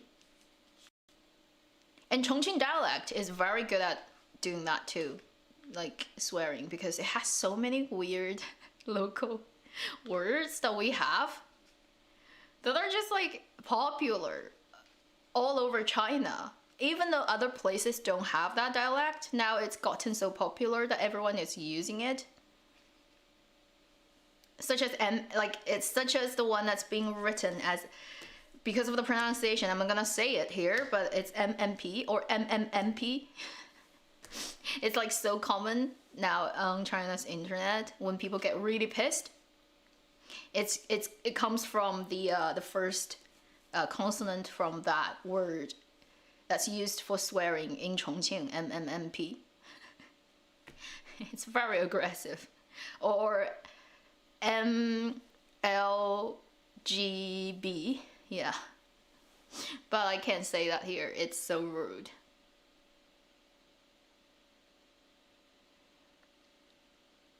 I can't speak Cantonese. To me, it's like a foreign language. I think it sounds really nice when you read poetry with it. And if you use, if you read out ancient poetry, if you speak Cantonese, the dialect in the southeast in China, usually it fits the rhyme better than Mandarin, because it sounds more like ancient Chinese. WeTV is, yes, it's Tencent's international platform with the same logo.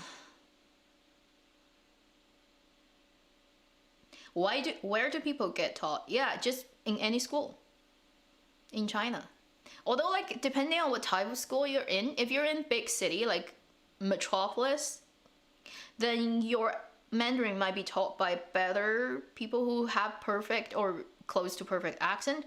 If you're in a village, very remote, somewhere in the local sort of region, then they don't have the best teachers, the resources, then it's very normal to have Mandarins that's taught and still with wrong accent and not good enough, depending on where you are. But if you're in big city, you're pretty much taught proper Mandarin. Youku, China's 3 big streaming platforms for dramas: iQIYI, Tencent, which is QQ, v.qq, and then Youku. So Youku belongs to Alibaba, okay? And then Tencent belongs to Tencent. And then iQIYI belongs to Baidu, the search engine that totally failed at competing with Google. That's local in China. And then Mango TV belongs to Hunan Television Station. So if you want to know, that's what's behind them.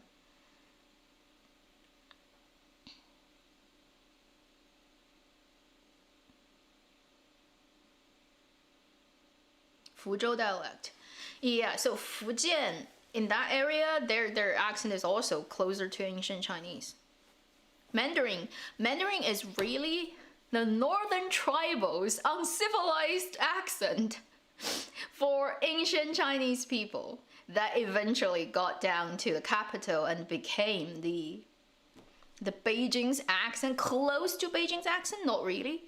And then when they decided what's going to be our official accent, in 1940s, they picked the Mandarin that's based on the northern sort of standard of speaking and tweaked it a little bit, so it's not 100% Beijing dialect, because Beijing dialect is very, the energy is very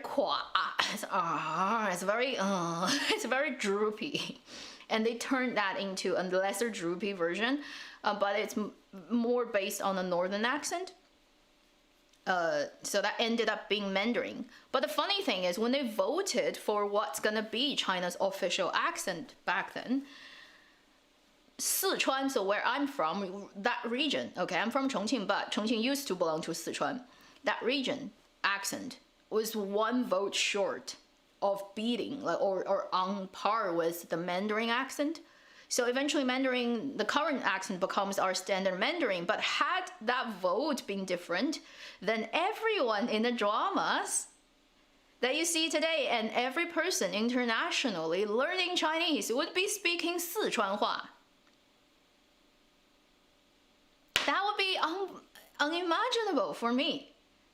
But it was so close.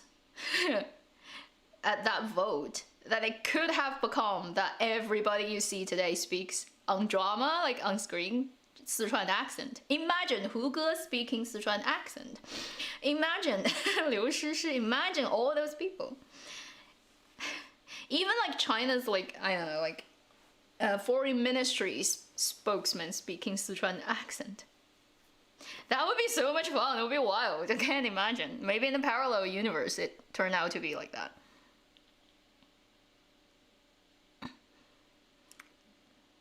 Sichuan accent is like my accent, close enough, but not 100%. If you mix a little bit Chengdu with a little bit Chongqing, then it probably is like too close to a general Sichuan accent. Give us an example. I need to do a comparison then. Well, ask me to speak a particular sentence in Chinese. I can tell you what's the difference between Mandarin and Chongqing dialect. Or maybe we should pick out like a part of a drama. Let's see if we can do that. So if I pick out a drama's line that everybody knows, and I can do it, and you'll hear the difference. That'll be weird, I have to say. What should I pick? I can YouTube.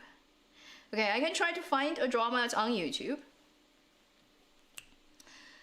Deng Xiaoping. Yeah, like Deng Xiaoping. If you know Deng Xiaoping's accent, he's from Sichuan. So it would sound pretty much like his accent. One of my favorite sentences. What are the scenes in the drama that people want to see?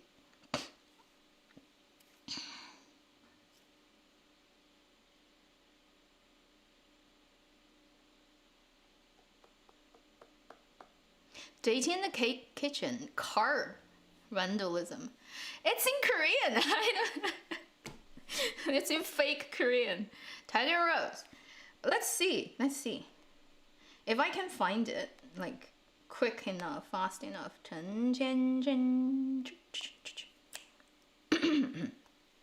Okay, just to find that episode. Randomly clicking. And then there are ads. I'm just trying to get rid of the ads.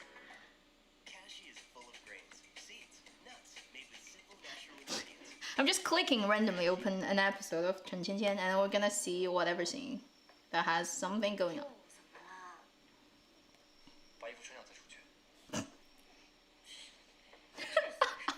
I'm already laughing because I'm thinking about what I should sound like.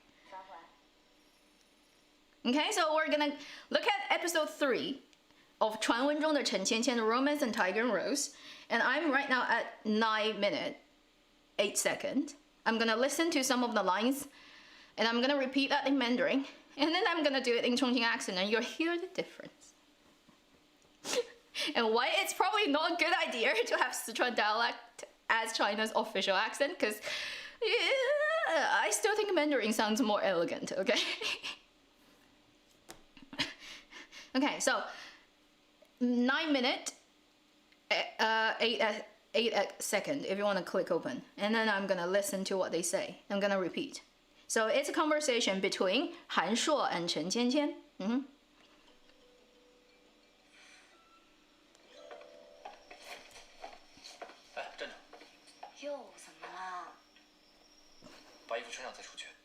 Okay, so he said, 哎，站住, and she said, 又怎么啦, which means stop. And then she's like, what now? What else, right? And the guy says, 把衣服穿上再出去. So dress up, then go out. So you're undressed right now. If we switch that to Chongqing accent, it's gonna be 咱的切爪子嘛把衣服穿呢 Let me think. 把衣服穿起再出去 That would be my accent. Get it? Like how weird it would be if everyone is speaking Sichuan accent in Chinese dramas. It would be so much more aggressive. Like everyone is fighting all the time. It's weird. It's a short sentence, but you get the idea. And somebody just typed out 生命就像一盒巧克力，你永远不知道你会拿到什么, which is a line from Forrest. Yeah, I think so. Which is like life is like a box of chocolate. You never know what you're gonna get. Like that line. If it's Mandarin, it's gonna be 生命就像一盒巧克力，你永远不知道你会拿到什么。That's what Mandarin sounds like. If it's Chongqing dialect, it'll be 生命都像一盒巧克力，你永遠不曉得你會拿到啥子。Yeah, you get the idea. It's so much more I don't know. It's definitely more masculine and a little bit rude.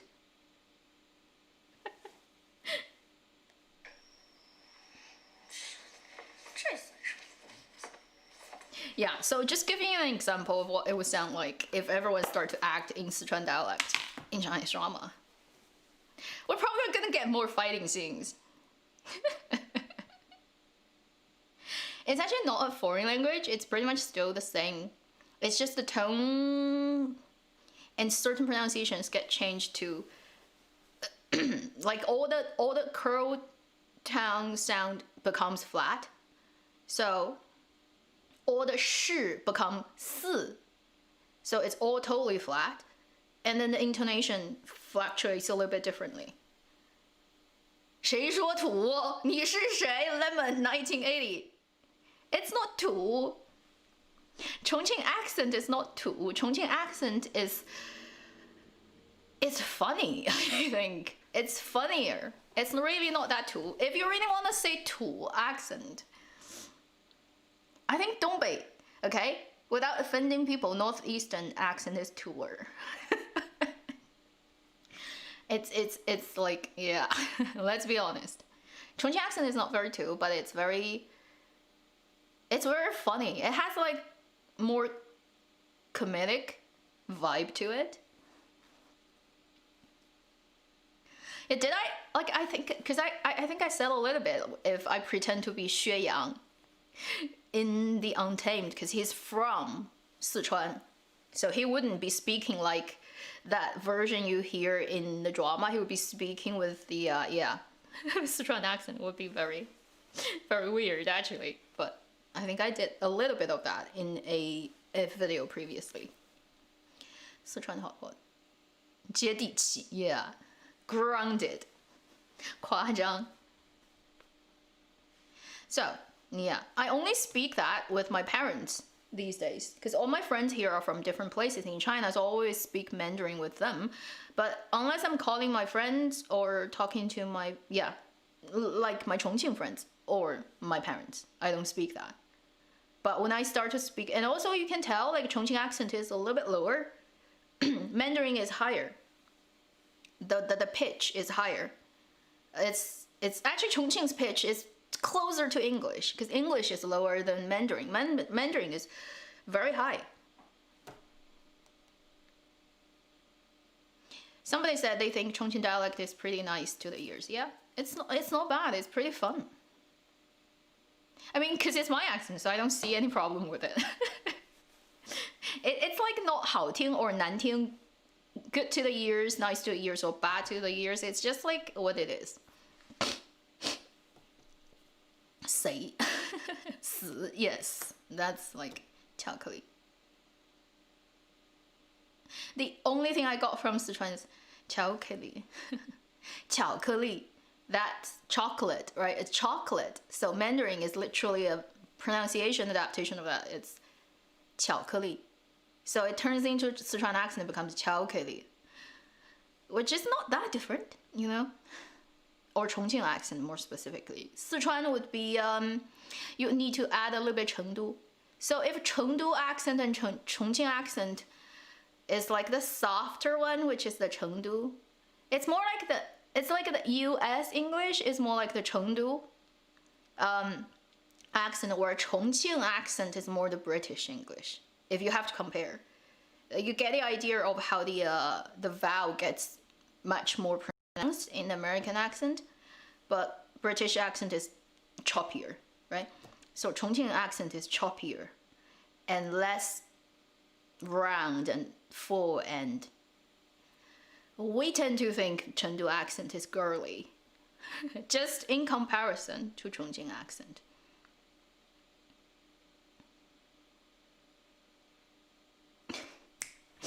We're going so far on the accent. I don't think anyone cares about it if you're not from where I am. It just would sound funny to you, but yeah. Like certain words in Chengdu's accent would be like, if it's Chongqing, we would say 川川. But if it's in Chengdu, it become 川川. It'll be more like that. So Chengdu accent is softer and more girly, whereas Chongqing accent is like choppier. So when a Chengdu person comes into Chongqing, they often get joked about them their pronunciation be too girly.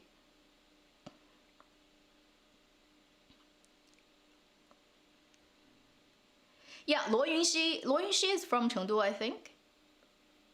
Or Leshan. Is he from Leshan or Chengdu? I can't remember, but he's from one of those cities in Sichuan accent. So, I can tell Luo Yunxi's Mandarin has an underlying tone of like Sichuan dialect at times. Like very occasionally, there's that intonation when he's speaking perfect Mandarin in terms of the character's pronunciation, but the overall trend of where that is going is like Sichuan. That's so Sichuan. And if you're not from Sichuan, you may not actually detect it, but if you are, you're like, I hear that. Chen Kun has that too. Chen Kun has that very strong. Has that too.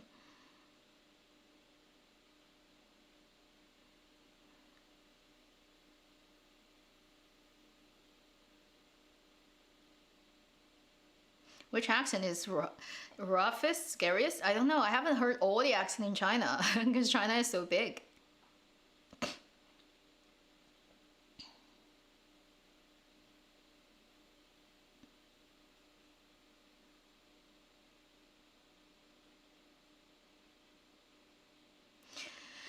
What dramas are? Yeah, I've said I'm watching a couple right now. Perfect and Casual, the Run for Young, I'm checking out the what's that? Chinese title is Meeting in Hong Kong, but English title is Across the Night, something Across the Night. But I'm not sure if I'm gonna continue because I haven't really felt interested in that one, but I've seen the first one episode. Yeah, Hong Kong, Taiwan. Cantonese is a quite tough accent. Dongbei accent. 我们. Actually, in China, the thing is, the V pronunciation is not native to China's most accents. So, for Chinese people to learn English, the hardest couple of sound to make, one is the thing, right? It's very particular. And then it's the V. A lot of people will pronounce it as W in China because we don't have a native V. So you'll hear a lot of people in China, when they pronounce TV, they would say TV because they don't have V and then they're not used to it. So actually, 我们 is it doesn't happen because it's not native to China's accent. If you hear people saying V, it might be due to other reasons. It's just not an accent of any kind. So actually you hear a lot of people not doing V correctly in China because it's not in Chinese. That sound is not in Chinese. Also, I think for a lot of dialect and earlier Chinese, the F is not in either. It's similar to Korean, where coffee become copy because they don't have F. And so ancient Chinese doesn't have F either, I think. It's usually pronounced with H or B instead of F. So the V and the V sound is not native to Chinese. But current Mandarin does have F, but it doesn't have the V sound.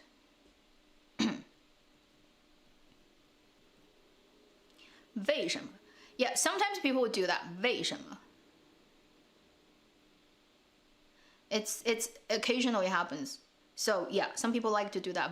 Like they would pronounce veng or V, but it's like when you write it down, it's still W. So supposedly it should be pronounced as 为什么 instead of 为什么.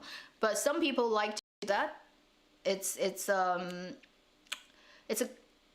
habit. But in terms of writing it down, it wouldn't be V, it would be W. And then for Chinese people to learn English, they very easily mess up the V sound.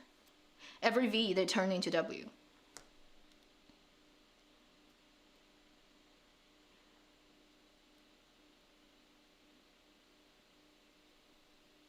Yeah, how would they pronounce Fei? I don't know ancient Chinese, how they would pronounce it. Currently you have Fei because in Mandarin there's F, right? Fei.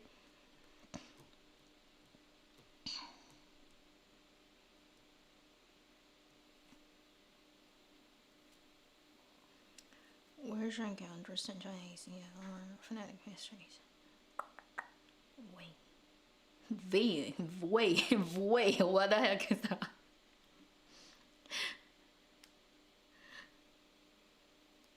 Fujian, yeah, because if you're from Fujian, you don't have F. Everything is Hu. All the Fu becomes Hu. The Fa becomes Hua. It's interesting, like certain places still keep their old language, so you kind of get the idea of ancient Chinese. Also because Buddhism, oh, thank you.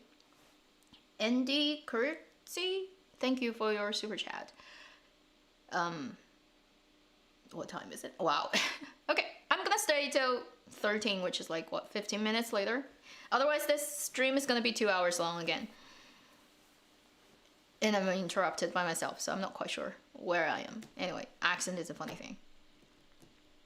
Cafe. Yeah, so some accent would pronounce cafe is the Mandarin of coffee. Cafe, so that's like cafe almost exact translated.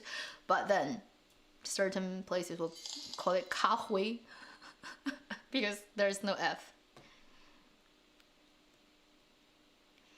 Do you know any Turkish words? I don't. Sorry. I do know somebody, like last time when I did the premiere. Yes. It was all Turkish and I had to use Google Translate.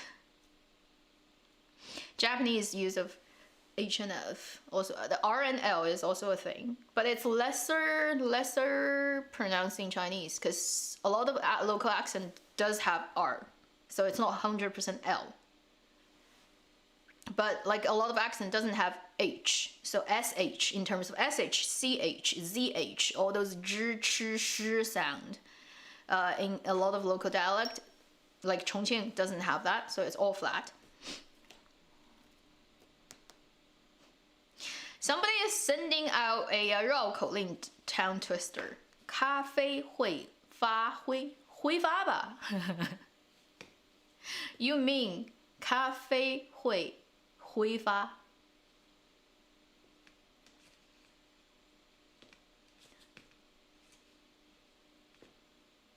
Is that a couch or bed? Not trying to be creepy. It's a couch. It's an IKEA one. If you go and search on IKEA, you'll find it. Not being creepy. Coffee. Oh, cute. I don't think it's snowing. No, it's not. It's not yet. Please, please, don't let it snow now. It's too bad. It's October. Let's just wait a couple of months. Hi, people from Toronto. Wow, your name is Yang Junchang. Wow. Today's clothes is weird. It just doesn't sit correctly on me. Anyway. Okay. We still have, I'm gonna be here for another 10 minutes and then you should go back to doing whatever you're doing. Sleep.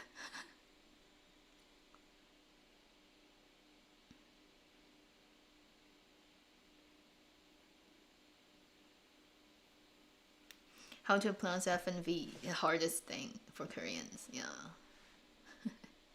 And then for other people learning Chinese, how to get the tone right. They're like, what the heck is that? Especially I think the third tone just makes people mad. But what do you mean by going down and going up again?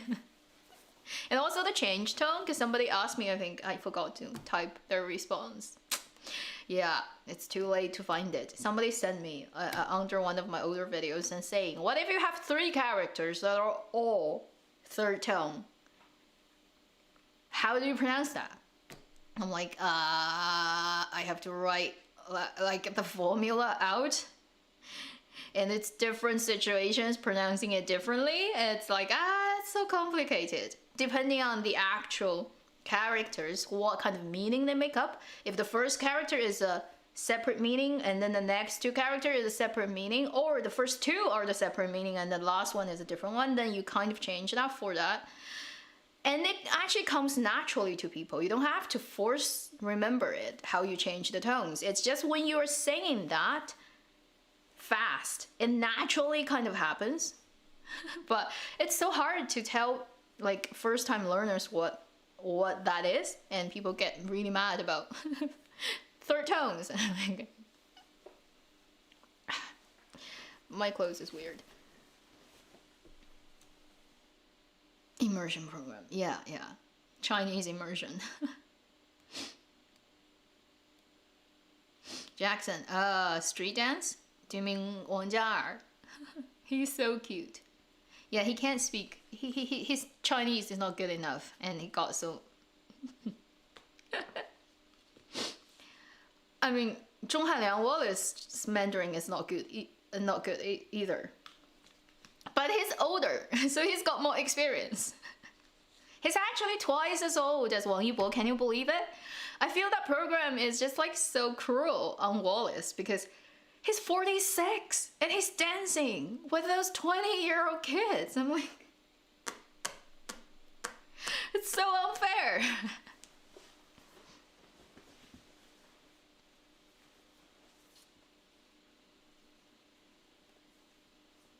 Oh, I'm happy.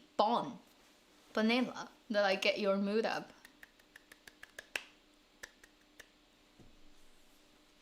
I'm the human hormone tuner. Oh, and Jackson, he learned how to eat guazi pretty well in the hot pot series in that program. Like, he doesn't even know how to do the sunflower seed, which is just like, what? Are you Asian? And then he learned it. And then he got really good. And he got addicted to it. So when he was supposed to be eating hot pot, he's just doing that hamster thing with the sunflower seed. I'm like, ha ha ha, it's so funny.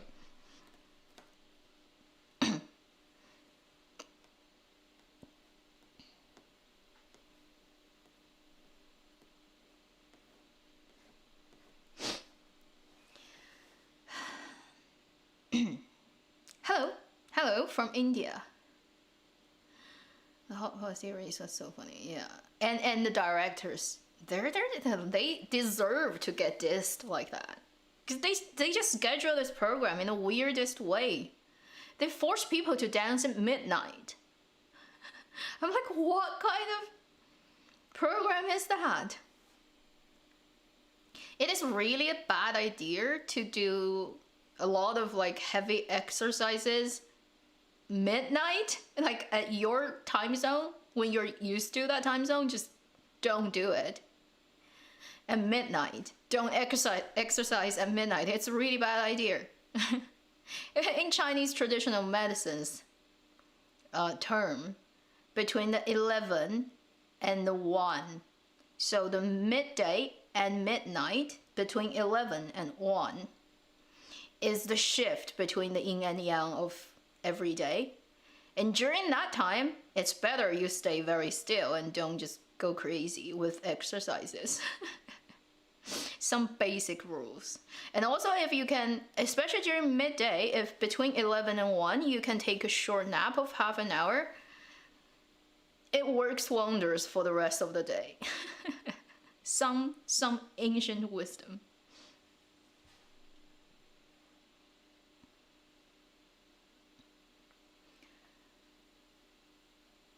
Yeah, oh, the idiom game. All the Chinese idioms, 成语, literally means already made language. So it's like already set, you just use it for whatever occasions you need. And there are like dictionaries of it. So in China, there's 成语词典, which is like that thick. And it's all made up mostly with 4-character word. There are more, like some of them are shorter or longer, but 90% of them are all 4 characters. And you really have to be educated in China and growing up in China to be familiar with them, because they are used very, very frequently in daily conversations, but you have to be, yes, immersed in that to know what to pick. And because Wang Jia's Chinese is not very good, so he doesn't have that, and he doesn't know what word to use. So he gets so dissed by the other 3 people. It's like, what idiom should I use? And then the other 3 is like, that one. Yes, Wallace is a replacement for Luo Zhixiang, who got kicked out because of his scandal of 多人运动, multiple people's exercises. If you catch up with China's gossip, you know what happened. So because of that Luo Zhixiang thing, they had to get him to take the place.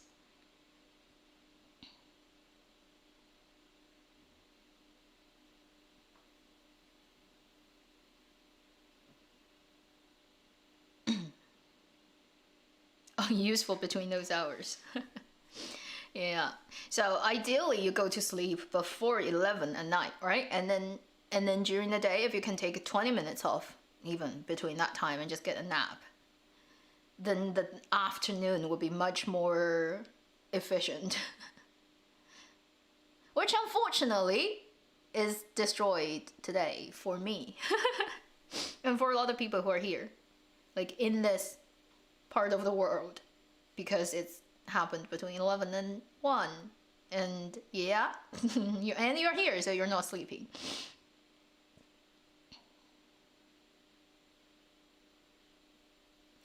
From Nepal, hi, welcome, your first live.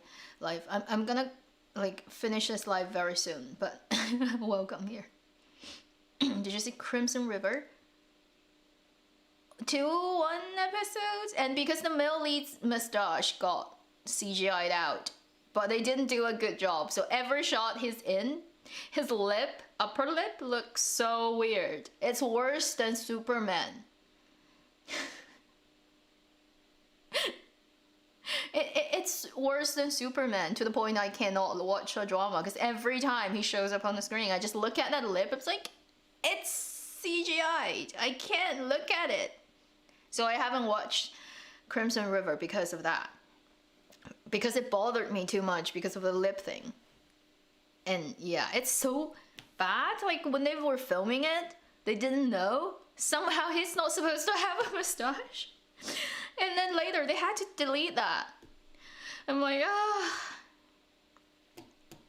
Did you realize the male lead of Crimson River, his lips look, like upper lip look really frozen, stiff and weird, because he had a mustache and then they digitally removed it for him in this drama completely. So every shot he's in, it's been digitally done. And it looks so weird, because I know what he looks like in real life, and it doesn't look like that. And he looks like a robot with that. And I'm like, I can't watch. Yeah, it's the Superman thing that they did on Henry Cavill, pretty much, but very badly done. Because for Superman, it's still a film that's like expensive, right? So it's much better done, drama-wise. No. Did you realize that he got his mustache removed? No, no, I don't think it's not he's not supposed to shave, because he's a policeman, and there's actually a requirement for policemen in China about what kind of clothing you can wear, what you cannot wear, what ornament you can wear, what you cannot wear, what kind of facial hair you can have, because police force has its regulations. And because that's like against their regulations, so if he's a real policeman in China, he couldn't have it. Literally because of that. Isn't that funny? I don't know why, like, maybe it's not exactly that, but he really just get that destroyed. So his face looked permanently weird in the drama.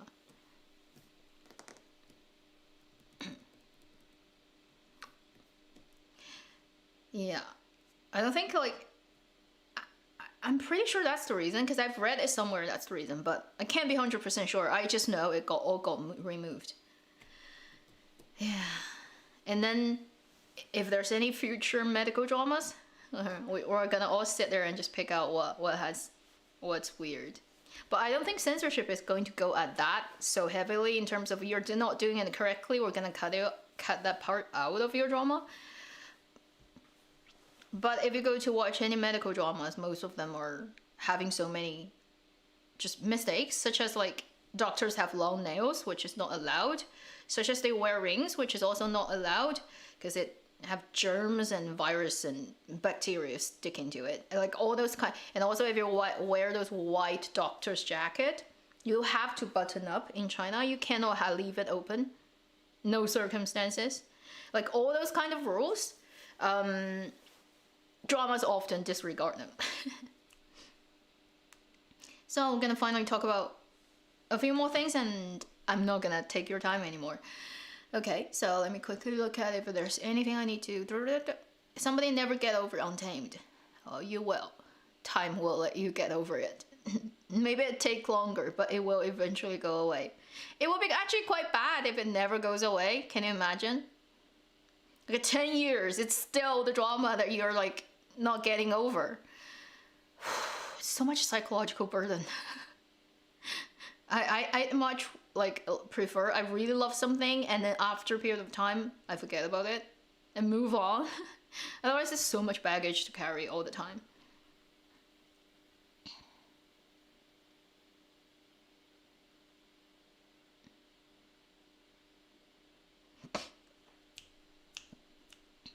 Chen Qingling, yeah, CQL is Chen Qingling. Crossfire is amazing. I agree. It needs a higher score than what it got. It should be like a 8.5 or something, but I'm happy with what it's. Guardian Forever. Yeah, Guardian, I would say it does like kind of fade for me in terms of like how occupied I'm with it. You know? But if I think back on 2018, you know, I still remember what it feels like, so it's always gonna be special, but it wouldn't be at forefront for me now as 2 years ago. If that's the case, that means that's bad news for me. That means my brain is not working properly.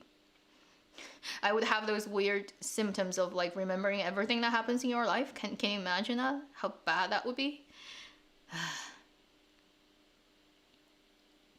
Talk about my merchandise, it's just on my page.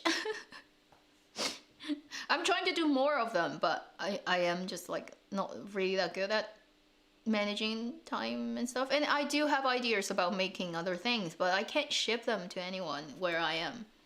I can only ship flat letter mail. I cannot do any 3-dimensional things, even when I really want to do. Because the shipment money is like more expensive than the thing itself. I love Canada.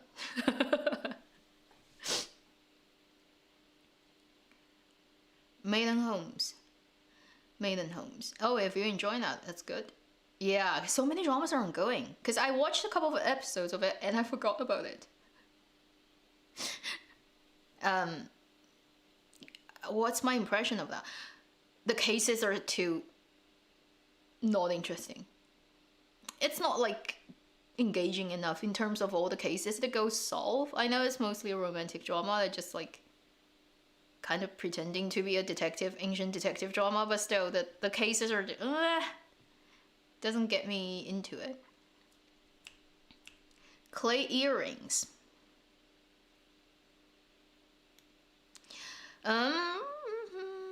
If you're making clay earrings, it would be with a different type of clay than the figurines, because it's very easy to break that type of paper clay. If you're making that, you need to make it with polymer. I know I can, but the thing also is it still has to be restricted to a very flat design. So if you want to do anything 3-dimensional, the thing is, if any of the dimension goes over 2 centimeters when it goes into the envelope, it wouldn't be able to be shipped from where I am.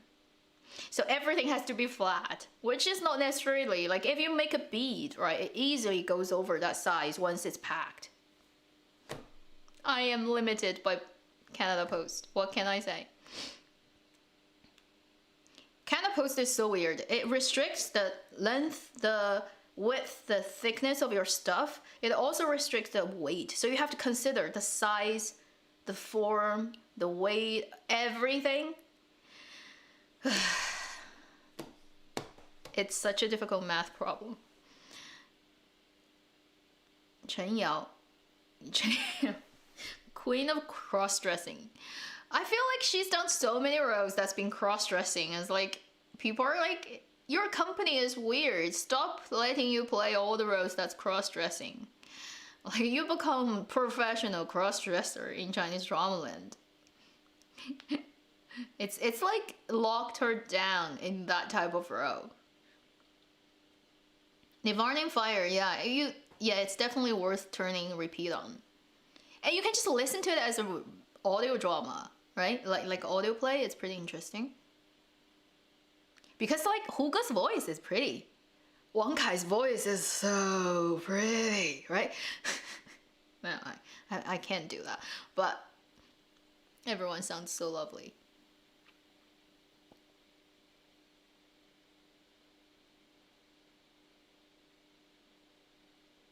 Ancient Detective. Yeah, Ancient Detective is good. Nivarning Fire OST, it's amazing. Yeah, OST. Nivarning Fire, Tamasa Peach Blossoms. What's the recent one? Actually, Love and Destiny is really good too. Because they're kind of like made by... All the Nivarna series are made by this musician, Meng Ke, who's really good. Long-time collaborator with Daylight Entertainment. And then the 10 Miles one are all done by another. Like 10 Miles, Love and Destiny, they're all done by the same company, which does it really well.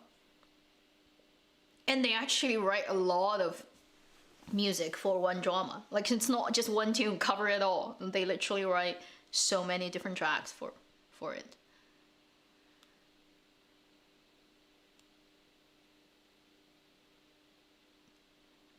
Yeah, people who live in Canada would understand. You guys can go on like Canada Post's website and then type in dimensions and see how they range like the price. You get really like, what?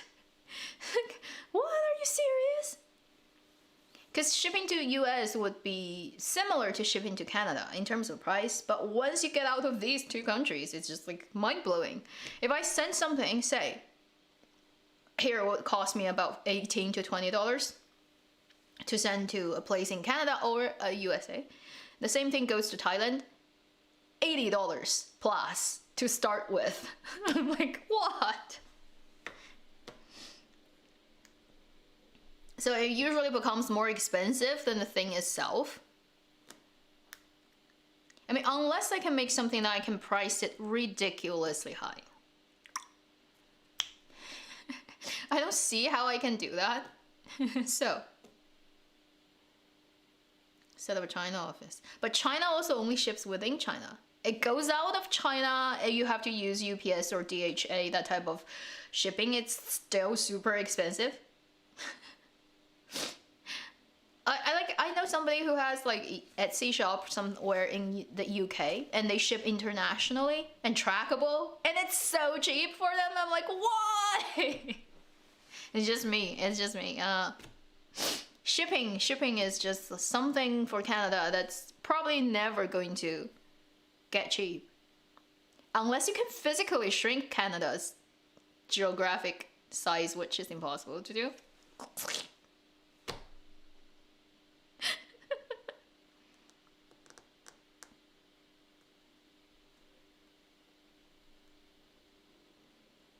Alibaba doesn't send small things. Like if you do Alibaba, it's all bulk. Like thousands and thousands of stuff at one time.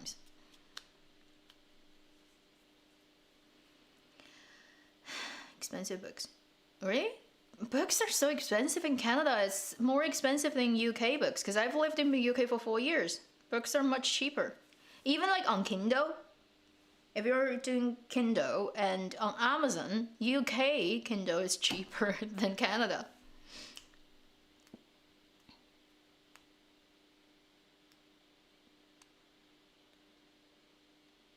Okay, so I probably should get off. Thank you for coming to this stream where we just randomly chat about... I can't even remember what I've said. Hopefully I haven't said something stupid during this. During this stream. You know, and later got dug out and become some of my criminal evidence against whoever. It's always a risk like that when you talk about Chinese drama land. Because one day people may just go through all your material and pick out one line you've spoken wrongly and then social death. Okay. Yeah. Everyone, take care. Yeah, COVID is going up, so be extra careful. And it hasn't ended yet, so stay alert. Take care. And people in a couple of time zones need to go to sleep now. 谢谢. Thank you. Thank you. Take care. Okay, I'm gonna say goodbye and turn down that page that you've seen many times. Take care, and I'll see you in the weekly video on Saturday.